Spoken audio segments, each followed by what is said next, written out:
पहली गल तो यह कि डॉक्टर साहब उत्थे इस टाइम 1,40,000 रुपया ठेका चलता पाया DC कलोनी के अराउंड दे पर एकड़ का पर एकड़ और 400 एकड़ जी है जमीन वो ठेके के उत्ते वाही जा रही जिहदे उत्ते कनक लगी है जी।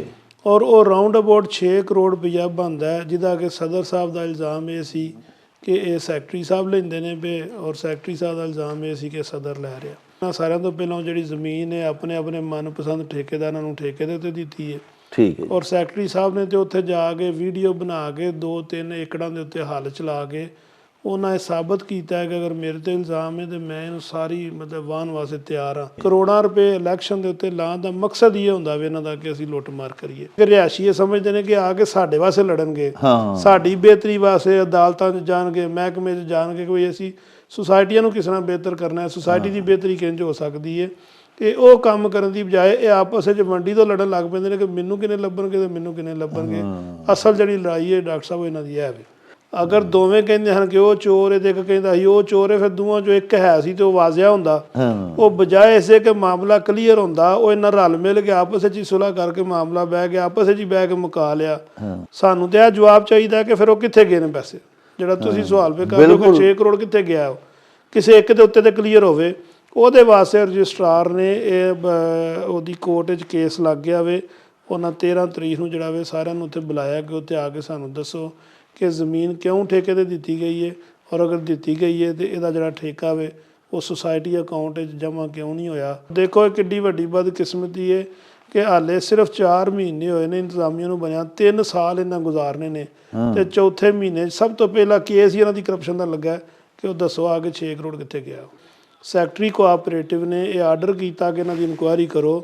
इनकुआरी दे विच 1 अरब 31 करोड़ जिहड़ी है वो बकायदा करप्शन साबित हुई और वो उस इनकुआरी च उन्हें लिखिया कि मैं जिन्ना रिकॉर्ड दफ्तर को मंगया उन्ना इन्हां मैनूं रिकॉर्ड दिता नहीं, लेकिन जिहड़ा इन्हां मैनूं दिता है वो मुताबिक 1 अरब ते 31 करोड़ की करप्शन है।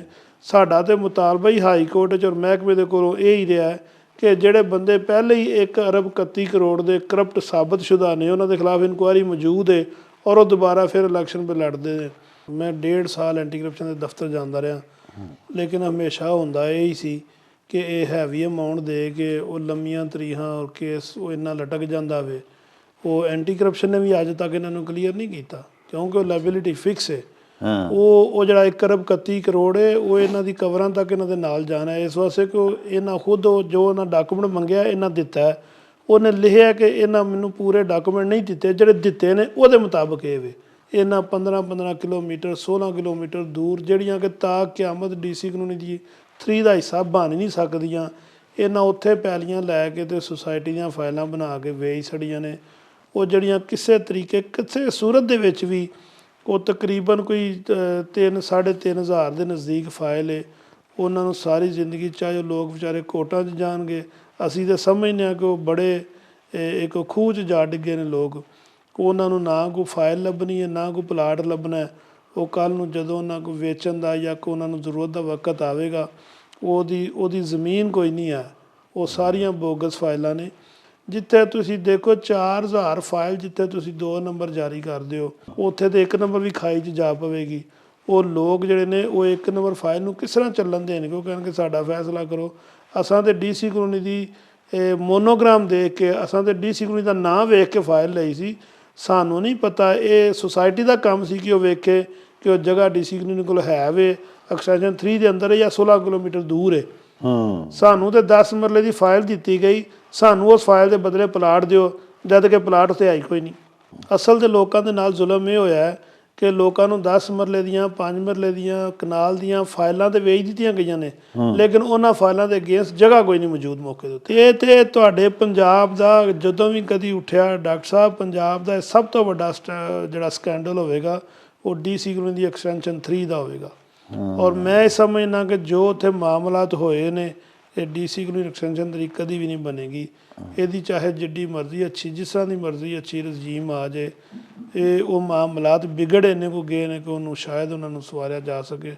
क्योंकि 4,000 किसी को प्लाट देना ਇਹ ਮੂੰਹ ਨਾਲ ਕਹਿਣ ਹੁੰਦਾ 4000 ਪਲਾਟ ਕਿੱਥੋਂ ਕੋ ਲਿਆ ਕੇ ਦੇਗਾ ਜੀ। ਮੈਨੂੰ ਬੜੀ ਅੱਛੀ ਤਰ੍ਹਾਂ ਯਾਦ ਹੈ, ਬਲਕਿ ਇੱਕ ਦਫਾ ਬਿਲਕੁਲ ਰਮਜ਼ਾਨ ਦੀ ਪਹਿਲਾ ਰਮਜ਼ਾਨ ਸੀ ਜੀ ਤੇ ਅਸੀਂ ਸ਼ਾਹ ਤੋਂ ਲੈ ਕੇ ਸਵੇਰ ਸਹਿਰੀ ਤੱਕ ਬੈਠੇ ਰਹੇ ਤੇ ਉਹਨਾਂ ਕਿਹਾ ਜੀ ਤੈਨੂੰ ਜਿਹੜੀ ਚੀਜ਼ ਚਾਹੀਦੀ ਉਹ ਲੈ ਲੈ, ਜਿਹੜੀਆਂ ਕਮੇਟੀਆਂ ਚਾਹੀਦੀਆਂ ਉਹ ਲੈ ਲੈ, ਲੇਕਿਨ ਮੇਰੇ ਪੈਰ ਦੇ ਉੱਤੇ ਪੈਰ ਰੱਖ। ਲੇਕਿਨ ਮੇਰੀ ਸਵੇਰ ਆਖਰੀ ਟਾਈਮ ਤੱਕ ਵੀ ਇਹੀ ਗੱਲ ਸੀ ਕਿ ਮੇਰੇ ਸਹਿਰੀ ਕਰਨ ਦਾ ਟਾਈਮ ਹੋ ਗਿਆ, ਮੈਂ ਹਰ ਤੁਹਾਡੇ ਅੱਛੇ ਕੰਮ ਦੇ ਉੱਤੇ ਤੁਹਾਡੇ ਨਾਲ ਹਾਂ ਔਰ ਤੁਹਾਡੇ ਗਲਤ ਕੰਮ ਦੇ ਉੱਤੇ ਤੁਹਾਡੇ ਖਿਲਾਫ ਰਹਾਂਗਾ।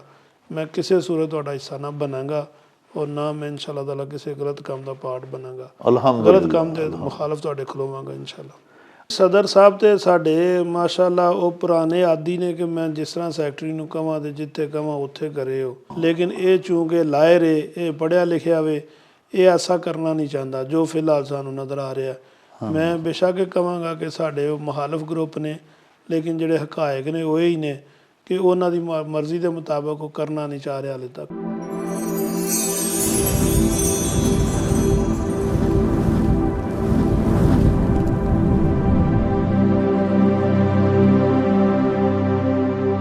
ਬਿਸਮਿल्लाहिर्रहमानिर्रहीम। प्यारे वेखण वालिओ, साडे शहर गुजरांवाला दीयां जिहड़ियां बेहतरीन रिहायशी कॉलोनीज़ ने उन्हां दे विचों एक DC कॉलोनी गुजरांवाला भी है। ये बड़ा पोश इलाका है, इत्थे बड़ी अलीट क्लास वसदी है। साडे शहर गुजरांवाला दे ज़ुआमा ते अमायदीन शहर, वड्डे वड्डे सनतकारान, वड्डे वड्डे ऑफिसर्स DC कॉलोनी दे रिहायशी ने। लेकिन ये जदों दी रिहायशी स्कीम मार्जे वजूद दे विच आई है, मुख्तलिफ हवालियां दे नाल ये मसाइल दा शिकार है। प्यारिओ, अफवाहां दी जद विच बुहरानां दीयां हवावां हर वेले इत्थे चलदियां रहिंदियां ने। इत्थों दे वसनीक ਜਿਹੜੇ ਨੇ जिन्हें इत्थे इन्वेस्टमेंट की है, इत्थे बड़े पैसे ला के अपनियां कोठियां अपने घर बनाए ने, उन्होंने मतलूबा आसाइशां ते सहूलियात मुयसर नहीं। बहुत वड्डी बदकिस्मती ये वे कि इत्थों दे जिहड़े उहदेदारान ने DC कॉलोनी दे जिहड़े ऑफिस बेयरर्स ने, वो बड़े बड़े रुपये ला के, करोड़ां रुपये ला के इलैक्शनस लड़ते हैं ते फिर इस कॉलोनी के उहदे संभालते हैं। कोई सदर बनता है, कोई जनरल सैकटरी, जिस तरह के एक मैनेजमेंट होंदी है। इत्थे भी लोग अपने उहदेदारान चुनते हैं इस वास्ते कि DC कॉलोनी के जिहड़े वसनीक ने उन्हां दे मसाइल हल किए जान, ज़्यादा तो ज़्यादा DC कॉलोनी दे विच तरक्याती काम करवाए जान, लोकां नूं आसाइशां, उन्हां दी जिंदगी आसान बनाई जा सके।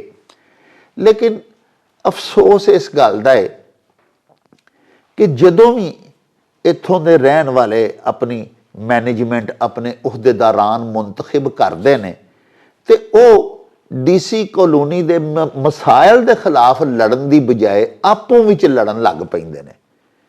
क्यों लड़ते हैं? DC कॉलोनी के मसाइल की ने?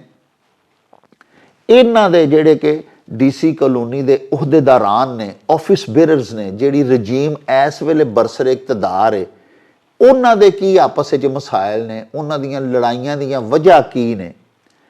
साडे DC कॉलोनी के रिहायशियां दे एक आगू, एक उन्हां दे नुमाइंदे, एक उन्हां दे तर्जमान मोहतरम मुहम्मद इदरीस डार साहब साडे नाल मौजूद ने। आओ तुहानूं उन्हां दे नाल मिलवाइए ते उन्हां तो पुछिए कि ये जिहड़े DC कॉलोनी के वसनीक ने, जिन्हां दे विच असीं भी शामिल हाँ, साडे भी उत्थे घर ने, साडे बहुत सारे अजीज उत्थे रहिंदे ने, उन्हां दे की मसाइल ने। लेकिन उन्हां दे वसनीकां दे मसाइल दसन तो पहले डार साहब कोलों ये पुछने आ कि हुण हाली 2022 दे विच जिहड़ी नवीं रजीम बरसरे इकतदार आई है, नवे ऑफिस बेयरर्स जिन्हां ने अपने मुनासब संभाले ने, अपने उहदे उन्हां आके सांभे ने, बैठे ने, उन्हां दी भी जदों दे ओह बैठे ने, सदर साहब ने, जनरल सैकटरी साहब ने, उन्हां दी आपस दे विच लड़ाई पई है। ये क्यों लड़ाई पई है? अपनियां लड़ाइयां तो वेले होणगे ते फिर किसी तरक्याती काम वाल वेखणगे ना, ते फिर ही किसी DC कॉलोनी दे बासी दे किसी मसले नूं ये हल करनगे ना। आओ पहले तो डार साहब ਨੂੰ ਪੁੱਛਨੇ ਆ ਕਿ ਜਨਾਬ ਤੁਸੀਂ ਆਪੂ ਜਿਹੜੇ ਮੁੰਤਖਬ ਕੀਤੇ ਨੇ ਅਹੁਦੇਦਾਰਾਂ ਤੁਹਾਡੇ ਵੋਟਾਂ ਨਾਲ ਜਿਹੜੇ ਆਏ ਨੇ ਬਰਸਰੇ ਇਕਤਦਾਰ ਉਹ ਉਹਦੇ ਸਾਹਮਣੇ ਸਾਰੇ ਲੜਨ ਕਿਉਂ ਲੱਗ ਪਏ ਨੇ ਉਹਨਾਂ ਦੀਆਂ ਲੜਾਈ ਦੀਆਂ ਬੁਨਿਆਦੀ ਵਜੂਹਾਤ ਕੀ ਨੇ अस्सलाम वालेकुम जनाब डार साहब वालेकुम अस्सलाम व रहमतुल्लाहि व बरकातुहू की हाल चाल जे माशाअल्लाह जी अल्हम्दुलिल्लाह अल्लाह दा शुक्र तुसीं सुनाओ खैर अल्लाह पाक दा एहसान है जी अच्छा सर साडे शहर दे एक बहुत वड्डा तादाद ਜਿਹੜੀ ਹੈ ਨਾ ਜੀ ਲੋਕਾਂ ਦੀ ਸਾਡੇ ਭਾਈਆਂ ਦੀ ਅਜ਼ੀਜ਼ਾਂ ਦੀ ਦੋਸਤਾਂ ਦੀ ਉਹ ਡੀਸੀ ਕਲੋਨੀ ਵਿੱਚ ਰਹਿੰਦੇ ਨੇ ਡੀਸੀ ਕਲੋਨੀ 'ਚ ਤੁਸੀਂ ਵੀ ਮਾਸ਼ਾਅੱਲਾ ਰਹਿੰਦੇ ਹੋ ਡੀਸੀ ਕਲੋਨੀ ਦੇ ਮਸਾਇਲ ਜਿਹੜੇ ਨੇ ਜਿਸ ਕਦਰ ਤੁਸੀਂ ਉਹਨਾਂ ਤੋਂ ਅਗਾਹ ਹੋ ਨਾ ਮੇਰਾ ਖਿਆਲ ਹੈ ਹੋਰ ਡੀਸੀ ਕਲੋਨੀ ਦਾ ਕੋਈ ਵੀ ਰਹਾਇਸ਼ੀ ਇੰਨਾ ਅਗਾਹ ਨਹੀਂ ਕਿਉਂਕਿ ਤੁਸੀਂ ਬਹੁਤ ਸਾਰੇ ਇਹਨਾਂ ਦੇ ਖਿਲਾਫ ਇਹਨਾਂ ਦੀ ਕਰਪਸ਼ਨ ਦੇ ਖਿਲਾਫ ਇਹ ਨਾ ਸਿਰਫ ਇhtਜਾਜ ਕੀਤਾ ਬਲਕਿ ਤੁਸੀਂ ਤੇ ਇਹਨਾਂ ਦੇ ਖਿਲਾਫ ਦਾਅਵੇ ਕੀਤੇ ਇਹਨਾਂ ਦੇ ਖਿਲਾਫ ਕੇਸ ਲੜੇ ਕਿ ਇਹਨਾਂ ਦੀ ਕਰਪਸ਼ਨ ਜਿਹੜੀ ਉਹ ਕਿਸੇ ਥਾਂ ਤੇ ਜਾ ਕੇ ਰੁਕ ਜਾਏ ਚਲੋ ਉਹਦੇ ਬਾਰੇ ਚ ਬਾਅਦ ਵਿੱਚ ਗੱਲ ਕਰਾਂਗੇ ਪਹਿਲੇ ਸਾਨੂੰ ਇਹ ਦੱਸੋ ਕਿ ਇਹ ਹੁਣ ਹਾਲੀਆ ਜਿਹੜੀ ਰਜੀਮ ਉੱਥੇ ਬਰਸਰੇ ਇਕਤਦਾਰ ਆਈ ਹੈ ਨਵੇਂ ਸਦਰ ਬਣੇ ਨੇ ਅਮਜਦ ਸਲੀਮ ਬੱਟ ਸਾਹਿਬ ਤੇ ਨਵੇਂ ਜਨਰਲ ਸੈਕਟਰੀ ਬਣੇ ਨੇ ਮੁਅੱਜ਼ਮ ਅਲੀ ਤੁਦਰਾ ਸਾਹਿਬ ਇਹ ਸੁਣਿਆ ਇਹਨਾਂ ਦੀ ਕੋਈ ਆਪਸ ਵਿੱਚ ਕੋਈ ਲੜਾਈ ਪੈ ਗਈ ਹੈ ਜਿਹਦੀ ਵਜ੍ਹਾ ਨਾਲ ਮਾਲੀ ਬੁਹਰਾਨ ਦਾ ਵੀ ਸ਼ਿਕਾਰ ਹੈ ਡੀਸੀ ਕਲੋਨੀ ਔਰ ਨਾ ਸਫਾਈਆਂ ਹੋ ਰਹੀਆਂ ਨੇ ਸਹੀ ਤਰ੍ਹਾਂ ਨਾ ਡੀਸੀ ਕਲੋਨੀ ਦੇ ਵਿੱਚ ਉਹ ਮਾਲੀਆਂ ਨੂੰ ਹੋਰ ਤਨਖਾਹਾਂ ਹੀ ਨਹੀਂ ਮਿਲਣ ਡਈਆਂ ਕੋਈ ਸਫਾਈ ਨਹੀਂ ਕੋਈ ਸੁਥਰਾਈ ਨਹੀਂ ਕੋਈ ਖੂਬਸੂਰਤੀ ਨਹੀਂ ਕੋਈ ਤਰੱਕੀਆਤੀ ਕੰਮ ਨਹੀਂ ਹੋ ਰਿਹਾ ਕੋਈ ਥੋੜਾ ਜਿਹਾ ਦੱਸੋ ਕੀ ਹੋ ਰਿਹਾ ਬਿਸਮਿਲ੍ਲਾਹਿਰਰਹਿਮਾਨਿਰਰਹੀਮ ਡਾਕਟਰ ਸਾਹਿਬ ਇਹ ਮੈਂ ਇਹ ਸਮਝਣਾ ਕਿ ਸਾਡੇ ਡੀਸੀ ਕਲੋਨੀ ਦੇ ਰਿਹਾਇਸ਼ੀਆਂ ਦੀ ਇਹ ਬਦਕਿਸਮਤੀ ਹੈ ਜੀ ਕਿ ਇਹ ਤਕਰੀਬਨ ਡੀਸੀ ਕਲੋਨੀ ਦੇ ਵਿੱਚ ਤੀਸਰਾ ਇੱਕ ਐਸਾ ਟਰਨਓਵਰ ਆ ਰਿਹਾ ਜੀ ਕਿ ਜਿਹਦੇ ਵਿੱਚ ਉਹੀ ਲੋਕ ਬਾਰ-ਬਾਰ ਵਿੱਚੋਂ ਇੱਕ ਅੱਧਾ ਚਿਹਰਾ ਤਬਦੀਲ ਹੁੰਦਾ ਹੈ ਤੇ ਉਹੀ ਗਰੁੱਪ ਸ਼ੁਰੂ ਤੋਂ ਹੀ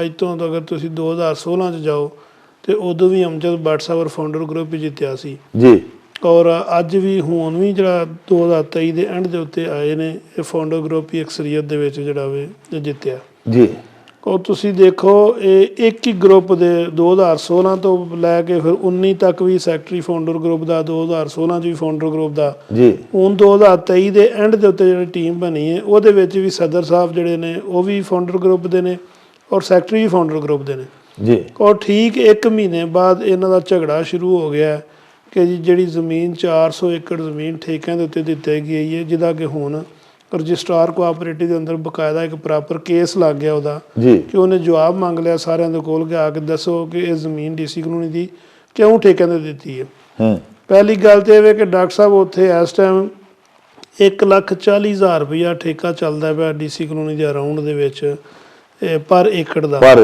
ਔਰ 400 ਏਕੜ ਜਿਹੜੀ ਹੈ ਜ਼ਮੀਨ ਉਹ ਠੇਕੇ ਦੇ ਉੱਤੇ ਵਾਹੀ ਜਾ ਰਹੀ ਜਿਹਦੇ ਉੱਤੇ ਕਣਕ ਲੱਗੀ ਹੈ ਜੀ ਔਰ ਉਹ ਰਾਊਂਡ ਅਬਾਊਟ 6 ਕਰੋੜ ਰੁਪਈਆ ਬਣਦਾ ਹੈ ਜਿਹਦਾ ਕਿ ਸਦਰ ਸਾਹਿਬ ਦਾ ਇਲਜ਼ਾਮ ਇਹ ਸੀ ਕਿ ਇਹ ਸੈਕਟਰੀ ਸਾਹਿਬ ਲੈਂਦੇ ਨੇ ਵੇ ਔਰ ਸੈਕਟਰੀ ਸਾਹਿਬ ਦਾ ਇਲਜ਼ਾਮ ਇਹ ਸੀ ਕਿ ਸਦਰ ਲੈ ਰਿਹਾ ਇਹ ਸਾਲਾਨਾ 6 ਕਰੋੜ ਰੁਪਇਆ ਜੀ ਸਾਲਾਨਾ 6 ਕਰੋੜ ਦਾ ਠੇਕਾ ਹਾਂਜੀ ਔਰ ਇਹਨਾਂ ਆਉਂਦਿਆਂ ਸਭ ਤੋਂ ਪਹਿਲਾਂ ਕੰਮ ਇਹ ਕੀਤਾ ਕਿ ਇਹਨਾਂ ਸਾਰਿਆਂ ਤੋਂ ਪਹਿਲਾਂ ਜਿਹੜੀ ਜ਼ਮੀਨ ਹੈ ਆਪਣੇ ਆਪਣੇ ਮਨਪਸੰਦ ਠੇਕੇਦਾਰਾਂ ਨੂੰ ਠੇਕੇ ਦੇ ਉੱਤੇ ਦਿੱਤੀ ਹੈ ਠੀਕ ਹੈ ਔਰ ਸੈਕਟਰੀ ਸਾਹਿਬ ਨੇ ਤੇ ਉੱਥੇ ਜਾ ਕੇ ਵੀਡੀਓ ਬਣਾ ਕੇ 2-3 ਏਕੜਾਂ ਦੇ ਉੱਤੇ ਹੱਲ ਚਲਾ ਕੇ ਉਹਨਾਂ ਇਹ ਸਾਬਤ ਕੀਤਾ ਹੈ ਕਿ ਅਗਰ ਮੇਰੇ ਤੇ ਇਲਜ਼ਾਮ ਹੈ ਤੇ ਮੈਂ ਇਹਨੂੰ ਸਾਰੀ ਮਤਲਬ ਵਾਹਨ ਵਾਸਤੇ ਤਿਆਰ ਹਾਂ ਲੇਕਿਨ ਚੂੰਕਿ ਇਹ ਵੀ ਇੱਕ ਅਸੀਂ ਸਮਝਦੇ ਹਾਂ ਕਿ ਜੁਰਮ ਹੈ ਕਿਸੇ ਦੀ ਫਸਲ ਲੱਗੀ ਹੋਵੇ ਉਹਨੂੰ ਤੁਸੀਂ ਨੁਕਸਾਨ ਕਰੋ ਜਾਂ ਉਸ ਫਸਲ ਨੂੰ ਖਰਾਬ ਕਰੋ ਅਸਲ ਦੇ ਮਾਮਲਾ ਤੁਹਾਡੇ ਨੀਤਾਂ ਅੰਦਰੋਂ ਖਰਾਬ ਨੇ ਕਿ ਤੁਸੀਂ ਸਾਰੇ ਇਸੇ ਮਕਸਦ ਵਾਸਤੇ ਆਉਂਦੇ ਹੋ ਕਿ ਅਸੀਂ ਇਹਨੂੰ ਲੁੱਟਮਾਰ ਕਰੀਏ ਇਹਨਾਂ ਰਿਹਾਇਸ਼ੀਆਂ ਦਾ ਜਿਹੜਾ ਹੈ ਵੇ ਇਹਨਾਂ ਦੇ ਜਿੰਨੇ ਵੀ ਕੋਈ ਜ਼ਰਾਏ ਨੇ ਇਹਨਾਂ ਨੂੰ ਲੁੱਟੀਏ ਤੇ ਅਸੀਂ ਆਪਣੇ ਆਪਣੇ ਘਰਾਂ 'ਚ ਜਾਈਏ ਕਰੋੜਾਂ ਰੁਪਏ ਇਲੈਕਸ਼ਨ ਦੇ ਉੱਤੇ ਲਾਉਣ ਦਾ ਮਕਸਦ ਇਹ ਹੁੰਦਾ ਵੇ ਇਹਨਾਂ ਦਾ ਕਿ ਅਸੀਂ ਲੁੱਟਮਾਰ ਕਰੀਏ